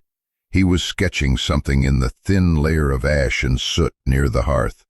Ruger lay beside him, head on his paws, eyes following each small movement of the boy's hand, like it was scripture. A circle, a line, another line, a shape that looked vaguely like a house. A smaller scribble beside it. Could have been a boy, could have been a dog, could have been the beginning of something. Caleb stood near the coat rack, his jacket slung over one shoulder. He hadn't put it on yet, not out of forgetfulness, but out of respect for the moment. You don't have to decide now, he said, voice low but steady. They won't get up here for another few hours. Weather's slowed everything. Hal didn't turn, just nodded once. I know. Caleb glanced at Noah. The boy didn't look up, didn't speak, but his fingers were tracing more details now, adding a crooked smile to the little figure with long ears, a scarf to the dog. I've filled out the paperwork, Caleb continued. All the temporary custody stuff, emergency placement. It's not permanent yet, but it could be, if you want. Hal turned finally, not fast, just enough for their eyes to meet. I'm not young, he said. You're not broken either, Caleb replied. Hal almost laughed. Almost. You don't know that. I don't need to, Caleb said, stepping closer. I just know what I saw. A boy who stopped crying, a dog who chose to stay, and a man who opened his door when he didn't have to. Hal's gaze fell back to the floor, to the child, still lost in lines and charcoal dust. He hasn't said much since, Hal murmured, but he doesn't flinch anymore. That's saying something, Caleb said gently. The silence hung again, this time not heavy but reflective, like a coat that had been worn long enough to become a second skin. Hal pulled a chair from the table and sat slowly, the legs creaking beneath him. I buried my boy in '09, he said, almost absently. Lung collapse, in a fire. He was only 23. Had this stubborn streak, just like his mother. Never listened to warnings. He smiled, a slow ache curling his lips. But he had this way of making you feel safe, even when things were falling apart. Like if you just stood next to him long enough, you'd be okay. Caleb didn't interrupt, just listened. I think, Hal continued, eyes distant now, I stopped believing anything good would— and drawings on the floor, and— he swallowed. And there's noise again, quiet noise, but still. Caleb placed the folder on the table, softly, like he didn't want to scare the moment away. I won't tell you what to do, Hal, he said. But I will say this, being needed again, it doesn't mean replacing what you lost. Hal looked at the folder unopened. His hands didn't move toward it, not yet. It means, Caleb added, you've still got something left to give. A tiny sound broke the silence. Noah had moved closer now, almost without notice, and was holding out the soot-smudged drawing. Hal looked down. 2 stick figures, one taller than the other, and beside them a wide-eared dog. A heart floated in the space between. It wasn't much, but it was enough. Hal took the drawing, his fingers trembling slightly. He looked at Noah, whose eyes met his without fear. Is that us? Hal asked softly. Noah nodded. Just once. And then, for the first time since arriving at the cabin, he reached out, small fingers wrapping around Hal's thumb. Not a hug, not words, just that. A child's way of saying, I'm here, if you want me. Ruger got up and padded over, placing himself gently at Hal's feet, as if to seal the bond. Caleb watched it all without speaking. When Hal finally opened the folder, he didn't rush. He didn't even pick up the pen yet. He just let the weight of it sit there, paper or heart, rules or redemption. Then he looked up. Do I get to teach him how to fish? He asked. Caleb smiled. You can teach him anything you want. Hal looked back at Noah. Then I guess I've made my decision. The knock came just after noon. It wasn't sharp, not urgent, just 2 even taps and the soft creak of wind chimes stirring against the cabin's eaves. Hal looked up from the table, where he'd been helping Noah build a crooked tower of wooden blocks. Ruger was already standing, tail low but calm, ears angled toward the door like an old sentinel clocking every heartbeat. Hal opened it slowly. The woman on the porch wore a long gray coat dusted with melting snow, a clipboard in one hand, a brown leather satchel slung over the other. Her eyes were neither cold nor overly warm, just clear, watchful. Mara Jensen, she said, offering a small smile. Social services. I believe you've been expecting someone. Hal nodded. Come in. Watch your step, floor near the stove's a little uneven. She followed him inside, wiping her boots on the mat. The smell of steel watched her with a gaze that had seen too much for his age. Mara didn't approach. She didn't call out his name or kneel to his level with a practiced grin. She simply offered a soft, "Hello, Noah," and took a seat at the table. Hal sat opposite her. Ruger didn't move from the boy's side. "I won't take long," she said, unclipping a pen. "I'm here to assess the fit, as you probably know. Temporary guardianship review, environmental check-in, and a few questions for you. I'll file an updated report when I get back to town." Hal nodded again. "All right." She looked around once more, this time slower. "Has he spoken?" "A few words, mostly drawings. Eye contact's better now. He sleeps through most nights." She jotted something down. "Any signs of distress, panic, harm to self or others?" "No," Hal said. Then, more quietly, he flinched the first night. "Not since." A pause. Mara's pen hovered. "May I ask what your background is, Mr. Bennett?" "Retired. Was a fireman. Lost my son to a collapse back in '09. Been up here since." "I'm sorry for your loss," she said softly, and meant it. "Thank you. And the dog?" "His name's Ruger. K9, I think. No chip, but he responds to some commands. Stuck by the boy from day one." Her eyes flicked toward the dog again. She noted the way Ruger's body stayed positioned, not aggressive, but alert, in that quiet, loyal way some dogs carry like armor. "I'd like to ask a few things directly," she said, then glanced again at the boy. "But only if he's comfortable." Hal turned. "Noah, is it okay if Miss Mara talks to you for a minute?" No response, just a small hand that clutched more tightly at Ruger's fur. "That's okay," Mara said quickly. "I'm trained in quiet assessments." She didn't reach, didn't press, just shifted her posture, subtly turning her body away from Noah, as if he wasn't the subject of study anymore, but simply a presence in the room. Instead, she observed the space, the blanket folded on the couch, the second cup on the table, the boots drying near the hearth, tiny, beside Hal's larger pair. Then she turned back to Hal. "He seems grounded here," she said, "which is more than I can say for most temporary placements. You've done something right." Hal's voice was dry. "Didn't do much, just stayed."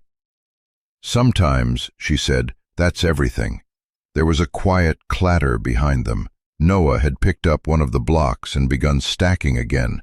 His fingers moved slowly, eyes never leaving Mara, but his body no longer pressed against Ruger, quite a perfect setup by state standards. No formal schooling, remote access. Medical care is an hour away, weather permitting. Hal didn't defend it, just waited. "But—" She looked over at the boy again, now murmuring softly to Ruger, between placing the last 2 blocks. "Children don't heal on paper. They heal with consistency, with safety, with being seen." She stood. "Would you be willing to enroll in remote caregiver training if placement became permanent?" "If it helps," Hal said, rising with her. "Yes." She looked him in the eye again. There was something steadier in his voice now, something rooted. She saw it. "I believe it does," she replied. At the door she paused. "I'll file a report tonight. Recommend continued placement, with supervision." Then, almost as an afterthought, she said, "He knows, you know, the boy, that he's safe here." Hal didn't respond. He didn't need to. The door clicked shut behind Mara, and the cabin seemed to exhale. Outside, the snowfall had slowed to something gentler, flakes that hovered before they landed, as if asking permission. The wind had hushed too, leaving only the creak of old beams and the faint crackle of the fire. Inside, Hal remained by the door a moment longer than he needed to. His hand hovered on the knob, eyes distant. The kind of stillness only the grieving know, where time doesn't stop, just waits. Then he felt it. A small hand, warm despite the chill that clung to the room, slid into his. No words, no urgency, just that silent choosing. Hal looked down. Noah stood beside him, face tilted upward, a softness in his eyes that hadn't been there the day before. The boy didn't pull or fidget. He didn't ask for anything. He just held on. And Hal let him. He wrapped his larger hand gently around the boy's fingers, careful not to squeeze too tightly, as if afraid that anything more might break the spell. Behind them, Ruger rose from his place by the hearth. The old dog stretched his limbs with a slow, deliberate grace, then padded across the floor to join them. He sat beside them like a sentinel, not guarding but witnessing. His ears twitched with each shift of the wood in the fire. His eyes remained on Noah's hand in Hal's. They stood like that for a long minute, man, boy, and dog, held together not by speech but by something quieter, something deeper, a thread woven by grief, survival, and that most fragile of things, trust. The front door opened again quietly. Caleb stepped in, brushing snow from his shoulders. He paused when he saw them. "Well," he said, voice low but steady. "I've seen less." Caleb stepped closer, his voice lowered. "There's precedent, you know." Hal raised an eyebrow. "For informal guardianship. Caleb clarified. In cases where the child's well-being clearly surpasses what paperwork can predict." Hal's voice was rough from disuse. "And that means?" "It means, if he stays, nobody's going to fight you." Noah looked up at Hal again, lips parted, eyes wide. There was a flicker of something unnameable in his expression, as if he'd heard everything, even if he hadn't understood the words. "I'm not asking for forever," Caleb said. "Not yet. He looked down at Ruger, then back up at Hal. But you should know, he's chosen." Hal glanced back at the couch, the pillow Noah had slept on, the tiny sock still tucked behind the wood bin, the mess of blocks beneath the table arranged in half a fortress, none of it planned, none of it requested. And yet somehow it all felt permanent. He thought of the photo in the drawer upstairs, the stick-figure boy and the dog drawn in his son's clumsy childhood scrawl, a lifetime ago. Another silence. Then he looked at Noah and found not a son reborn, but a boy reshaped by absence, carved into something delicate and strong all at once. "He's not a replacement," Hal said quietly, more to himself than anyone else. "No." Caleb agreed. "He's a beginning." They stood in the center of the room, all four of them. Noah leaned into Hal's side now, as if the decision had already been made, and he just needed the grown-ups to catch up. Caleb stepped back, giving them space. "I'll come by in a few days with the forms. You'll need to sign, maybe talk to someone from the county." Hal nodded. "And in the meantime," Caleb added, "just keep doing what you're doing." Hal looked down again at the small hand still in his. "That," he said, "I can do." It wasn't a loud morning, no birds, no wind, just the soft creak of wood stretching beneath old nails as the cabin breathed in the pale grey light. Hal sat at the kitchen table, elbows resting on the scarred oak surface. A chipped mug of black coffee cooled untouched beside his wrist. Across from him, Caleb placed a manila folder down with a quiet thud that somehow sounded heavier than it should have. "Nothing's binding yet," Caleb said, his voice softer than usual. "This is just the start. Emergency kinship placement. You're not adopting him. Not yet. But it puts you on record." Hal didn't respond right away. His eyes had settled not on the folder, but beyond it, to the small boy crouched near the hearth, stacking 2 blocks together with a level of concentration only children possess. Ruger lay beside him, head resting gently on Noah's foot, tail thumping once every few minutes, as if reminding the world, "I'm here. I've always been here." He said 2 words this morning. Hal's voice broke slightly on the second word, like a string plucked too tight. Just like that. Out of nowhere. I was handing him the last slice of banana bread, and he looked at me with those wide eyes and said it like it was permission. He paused. To stay. Caleb let the moment sit. Hal reached for the folder. His fingers hesitated on the tab. He opened it slowly, eyes scanning the first page. Printed lines, boxes to check, signature lines at the bottom, state letterhead. All cold structure, lifeless paper. But his hands trembled as he picked up the pen. Not from fear, from something rarer. Hope. The tremor was subtle, but unmistakable. The kind of shake you only get when your body remembers what it feels like to be needed again. Been a while since I signed anything that mattered, Hal muttered, trying to steady the pen against the page. Caleb gave a small smile. It's like riding a bike. Hal shook his head. It's nothing like riding a bike. And he was right. This wasn't muscle memory. This was soul memory. A page wasn't just a form. It was a promise. He signed slowly, carefully, as if the very ink needed to hold weight.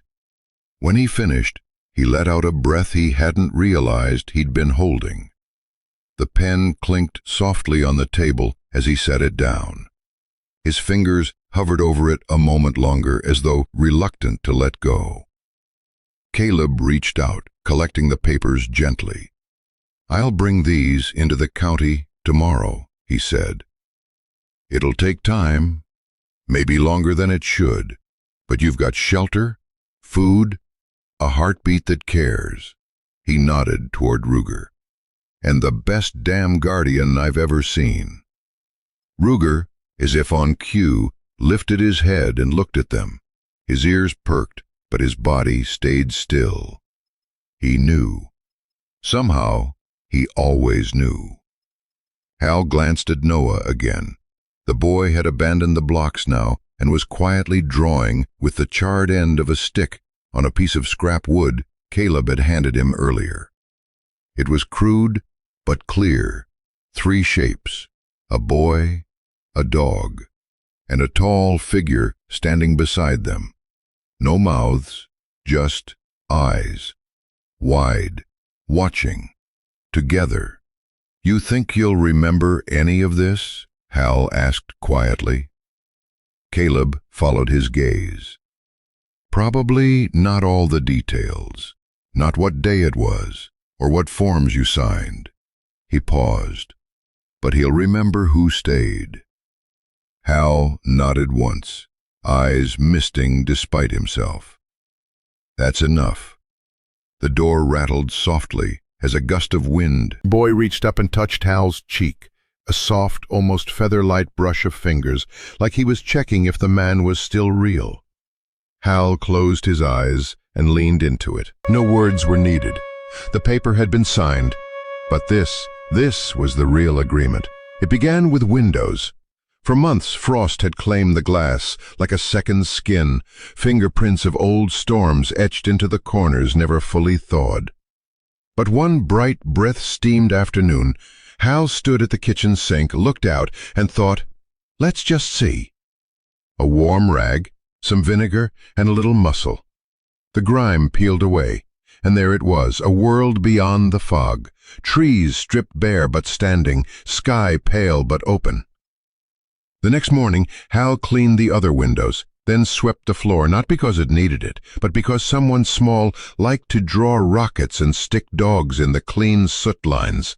A basket of crayons appeared by the hearth, mostly earth tones. Hal hadn't known what kids liked, but the brown and green ones wore down first. Ruger had a new fleece blanket by the fire, and for the first time in years the old shepherd slept, fully stretched out, dreaming instead of flinching. Noah now wore thick wool socks Hal had tucked away long ago, too small for adult feet, too sentimental to toss. Washed and mended, they padded across the floor with a rhythm that no longer sounded like a guest. The boy still didn't speak much, but he smiled more now. Not seeking approval, just content. He once smiled simply because Ruger sneezed and rolled over. A small coat now hung beside Hal's flannel. Beneath it, tiny snow boots, still stiff, one with a twig in the tread from a pine cone mission. The cabin had no rules, but things found their place. Bowls stacked, firewood rotated. Each night Hal would peek into the hall to find boy and dog curled together, not as shelter, but home. Some evenings, Hal caught himself humming. A forgotten tune, maybe something his wife once sang, folding laundry, or a melody from before silence settled in. It didn't matter. It was warm. One morning Hal stirred oatmeal when Noah padded in, holding Ruger's leash. "Want a walk?" Hal asked. Noah nodded. They didn't go far, just to the creek and back. The leash stayed taut, not from tension, but from tether, not restraint, connection. When they returned, Hal said without thinking, "Boots off by the wall, son." Silence. Then the soft thump of Noah setting his boots beside Hal's, not behind, not scattered, beside, as if they'd always been there. Later, Hal found a drawing taped to the fireplace brick. 3 figures, a chimney curling smoke, and a bright yellow sun nearly worn to the paper's edge. He stood there a while, lips bent in a smile that hurt, the kind you forget how to wear. Night came. Ruger curled at Noah's felt like beginning. The snow didn't vanish all at once. It retreated slowly, inch by inch, like it too had grown attached to the hush. But one morning, the light shifted gold-threaded through bare branches. Hal sat on the porch, with a wool blanket and cooling coffee, watching frost surrender to warmth. The earth no longer crunched under boots, it sighed. The latch clicked. Small feet stepped out. And not Noah anymore. Eli. The name he'd whispered in sleep, until one day he answered to it aloud. He wore a too big flannel coat and dragged a threadbare rabbit by one ear. It had no name, but Eli spoke to it in gestures Ruger understood. Always Ruger. The shepherd rested at the porch's edge, one eye open, ears twitching. Present. Eli paused at the last step and held out his hand. Ruger nuzzled it. They walked into the yard together, wet ground, a few stubborn patches of white, and one bird call breaking the hush. Eli stomped boots into thawed earth, crouched, poked a finger into the mud, and let out a delighted sound. Hal smiled the slow kind, earned over time. He took a sip of cold coffee and didn't mind. Eli squatted near a single green sprout, poking through the soil. He pointed. Ruger sat beside him, tail flicking. No bark, no chase, just there. A breeze passed through the trees, not harsh, curious. The faint scent of pine and wet bark carried something else. Life. The rabbit dropped as Eli turned and ran, or close enough, toward the porch. "See?" he whispered, holding up muddy fingers. Hal leaned forward. "That's a strong one," he said. "Took a lot of cold to get here." Eli beamed, climbed into Hal's lap without asking. Head tucked under his chin, rabbit reclaimed between them. One hand found Hal's coat and held, not out of need, but habit. Ruger circled once and lay at their feet. The sprout remained, fragile but upright, reaching for light. "You think we ought to name that plant?" Hal asked. Eli thought. "Green," he said clearly. Hal chuckled. "Fair enough." Above them, a jay called from the trees, and for a long time they sat. Man, boy, dog, and rabbit with one eye, wrapped in the miracle of almost spring. Later, Hal whispered, "Didn't think I'd see another spring like this." Ruger lifted his head, amber eyes meeting Hal's. Not agreement, something deeper. Door behind them.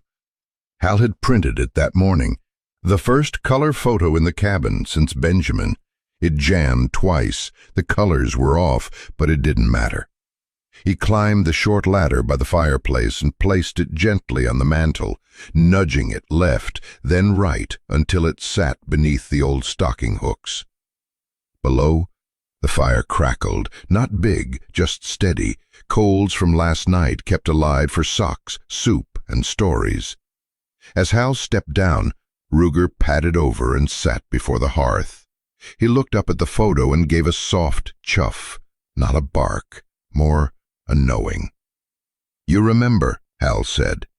Ruger didn't move, just stared. Hal turned toward the kitchen. Eli sat cross-legged, stacking wooden blocks. One fell. He shrugged, rebuilt. Lips moved in silent story. The rabbit leaned against his knee. The wind chime played again. Eli looked up. "Song," he said. Hal blinked. "What's that?" Eli pointed. "It sings." Hal swallowed. That word, sings, landed like a bird returning to an old branch. "Yeah," he said, "I reckon it does." He poured 2 mugs of warm milk, one full, one half, and returned to the fire. Eli climbed into his lap again, natural now. Ruger curled beside them. The flames flickered.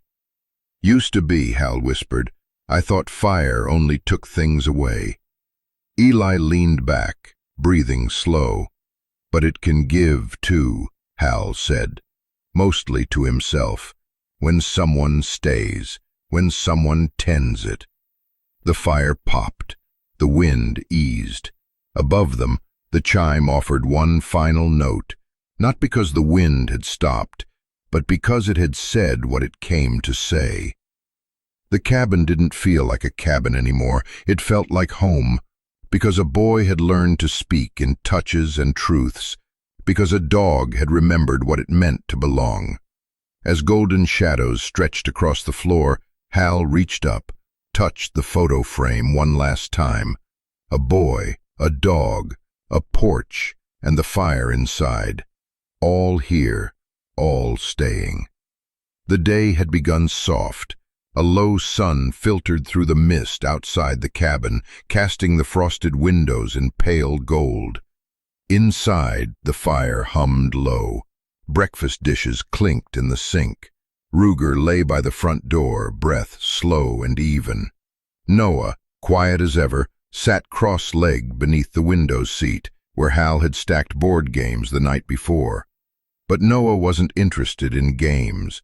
He slid one aside and found a shoebox wrapped in frayed twine, not hidden, just forgotten.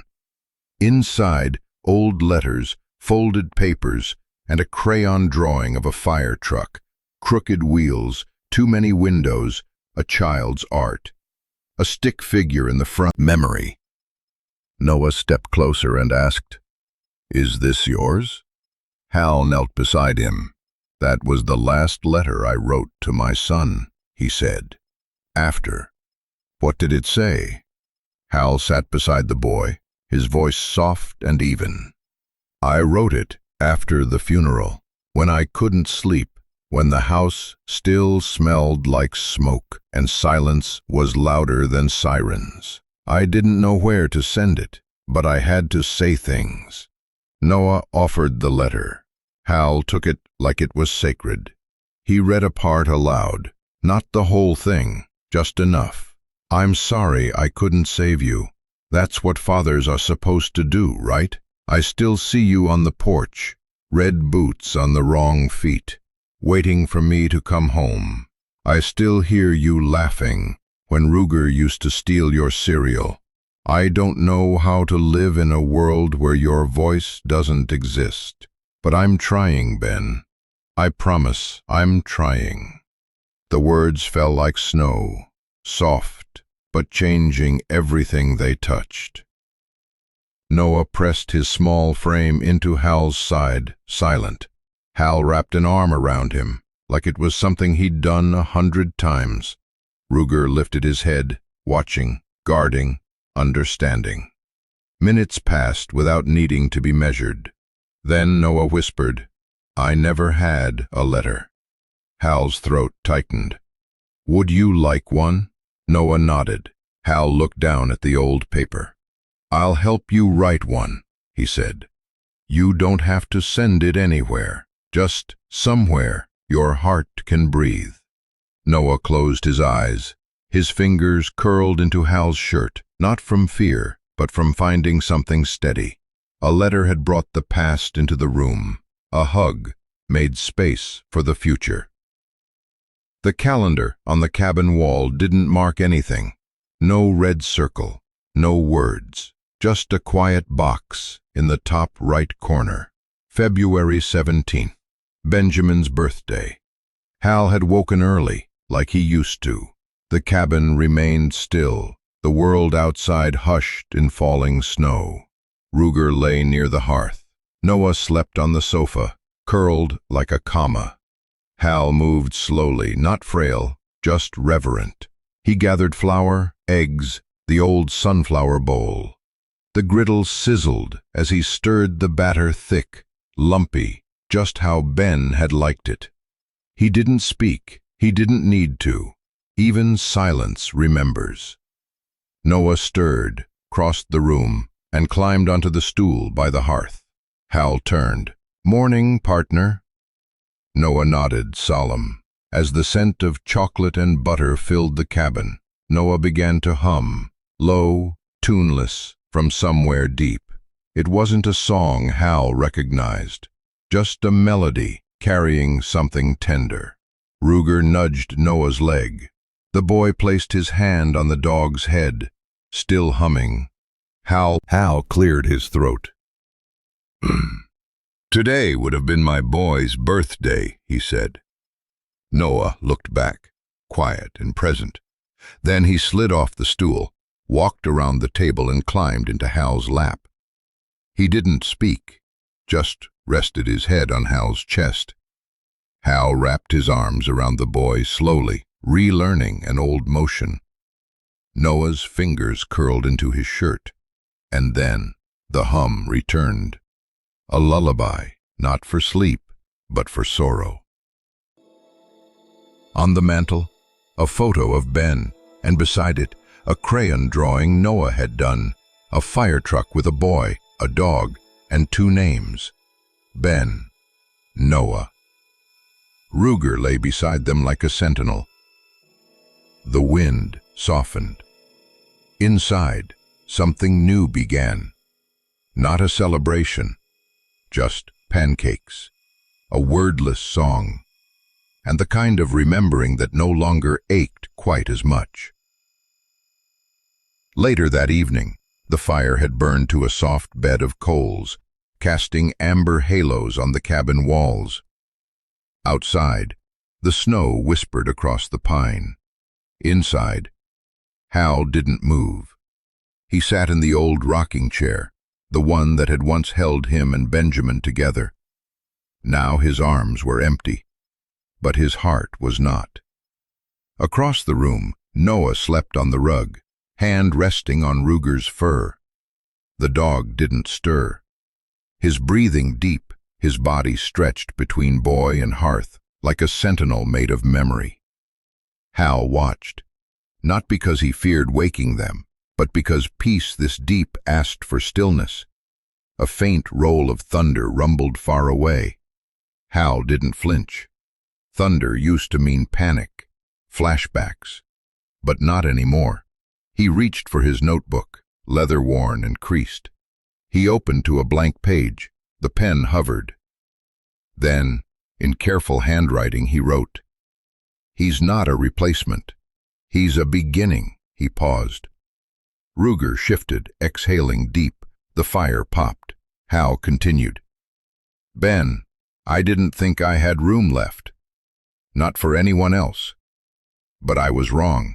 It's not about forgetting. It's about remembering what it felt like to care again." He closed the notebook and looked at Noah. The boy's blanket pulled high, a crayon smudge still faint on his cheek. That afternoon, Noah had laughed, really laughed, when Ruger stole his mitten and refused to return it without a marshmallow. That laugh had rewired the room more than any fire ever could. Hal stood, knees creaking. He didn't go to them. The trees swayed gently under the slate-blue sky.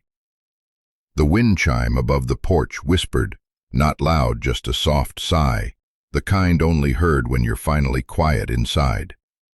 And Hal smiled. Not fully, not yet. But this time Hal didn't hear thunder. He heard promise. It was a morning born of slow breaths. Outside the frost was thinner than usual. Patches of earth peeked through the melting snow like old secrets, resurfacing after a long silence. Birds, not many, just one or two, began testing the air with cautious notes. Inside the cabin, the world smelled like oatmeal, wood smoke, and something gentler. The knock came just after breakfast. 3 soft raps, no urgency, no chill in them, just presence. Hal opened the door to find Mara standing there again, same winter coat. But this time her eyes weren't scanning for answers, they were just waiting. She stepped inside with a nod and a folder tucked beneath one arm, steam rising from her breath as the door shut behind her. "Morning," she said, voice low, respectful. "I didn't want to wait another day. We have the full documentation ready. It's time." Noah stood behind Ruger, who was already alert but not tense. His tail wagged once before he padded back to the fire, sensing there was no danger here, just change. Mara took a seat at the kitchen table. She pulled out the form, slid it forward gently, then looked up at Hal. This gives you full custody, long-term. It's not just emergency placement anymore. It's the real thing." Hal didn't move at first. He looked toward the hearth, where Noah now stood, shifting from foot to foot like his socks had grown too big for his toes. Then, without a word, the boy crossed the room, eyes wide, uncertain, and crawled up into Hal's lap. Hal's breath caught. Not from surprise, but from the weight of what that gesture meant. Noah's small fingers curled against his sweater, holding tightly. His chin settled just beneath Hal's collarbone. Mara didn't speak. She didn't need to. There are moments where the law, for all its ink and formality, becomes irrelevant, when the truest things are spoken in silence and sealed in warmth. Hal reached for the pen. His hand, which had once trembled lifting a shovel to bury his own son, now held steady as he signed. There was no pause, no second guessing, just the smooth scratch of ink meeting paper. Mara watched with something close to reverence, not because the act was grand, but because it was whole. "I'll file it by end of day," she said softly. "You don't need to come in. You've already shown up where it matters." Noah hadn't moved. His breath was soft now, warm against Hal's chest. The boy wasn't hiding anymore. He was resting, choosing, belonging. Hal held him a little closer. Mara stood to leave not long after. She didn't linger, she didn't push. She just gave Hal a quiet nod, and to Noah, the table beside the form that now meant more than any other piece of paper in his life. The door closed gently behind her, and for the first time in years, Hal felt the room breathe with him, not against him.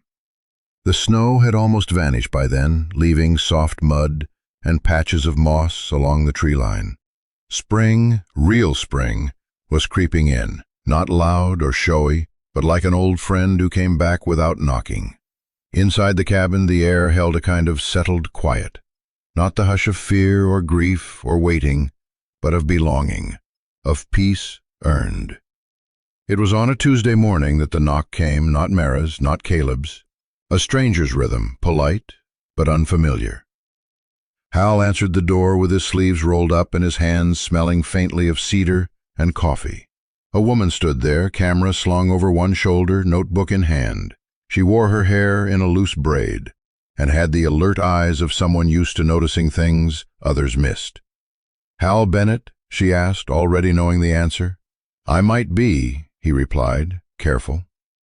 "I'm Anna Kelly. I write for the Missoula Ledger. I heard about the dog, Ruger." Hal said nothing, just shifted his weight. "I don't mean to intrude," she continued quickly, voice not unkind. "It's just, there's been word. A retired German shepherd who walked a lost child through a snowstorm, who refused to let him give up, who led him to this door, and then guarded him like a soldier until help came. That kind of story doesn't happen anymore. But people need it." She paused. They need to believe in things like that. Behind Hal, Ruger stirred by the fire, then laid his head back down, eyes flickering open just enough to check the mood. "I'm not looking for sensationalism," Anna said, "just truth. Maybe even a photo, one that honors what he did." Hal looked past her toward the tree line, where buds were just starting to swell on the tips of branches. Then, with a sigh as deep as a page turning, he shook his head. "He's already done his part," Hal said softly. "Doesn't need the world to clap, just to rest." Anna nodded, not offended, just disappointed, in the way real journalists sometimes are, when a story worth telling must stay sacred instead. "I understand," she said, and she did. Before she turned to leave, she asked, "His name really is Ruger?" Hal smiled faintly, eyes resting on the old shepherd, now curled by the stone hearth. "Name's not what made him special," he said. "It's what he carried, and has never dropped." She whispered thanks, then walked back down the path in silence, boots crunching soft earth. That evening, Hal and Noah sat cross-legged on the wooden floor near Ruger's bed. The boy had drawn again, lines now steadier, colors more bold. In the center of the paper, a stick boy with curly hair, a round moon in the corner, and a big amber-eyed dog. Weeks ago, tucked into that old drawer of ghosts Hal once feared to open. But this one had a difference. There was a third figure now, a man, broad shoulders, gray stubble, and between him and the boy, a small black heart drawn in crayon, linking them like thread. Noah didn't say much. He didn't need to. Hal smoothed the paper, looked to Ruger, who blinked slowly but didn't get up. These days, he didn't need to. His duty was done, and they all knew it. "We ought to keep it somewhere safe," Hal said. Noah nodded, but instead of the wall or the table, they both rose and padded quietly to the side of the fireplace where Ruger slept. The floorboards there were warm, worn from years of paws and boots. Together they dug a shallow hollow in the pine-scented wood ash below the stone hearth. Hal placed the drawing inside, folding it once, careful with the corners. Noah added something too, a smooth pebble he always kept in his coat pocket. No one knew why, and Hal never asked. When they covered the drawing, Ruger didn't move, but his tail thumped once, softly, as if he understood. And maybe he did, because some dogs don't just save people, they anchor them to the earth, to what matters, to the piece of themselves they thought was lost forever. That night, The wind chime on the porch swayed in the breeze, offering its silver voice into the dark. Hal sat in his old rocking chair, Noah curled beside Ruger, already dreaming. From the firelight's flicker, it was hard to tell where the boy's body ended and the dog's warmth began. They were just one shape, one bond. Anna's words returned to him then. People need stories like this. Maybe they did. But Hal had learned something else. Sometimes the best stories weren't told in newspapers or on screens.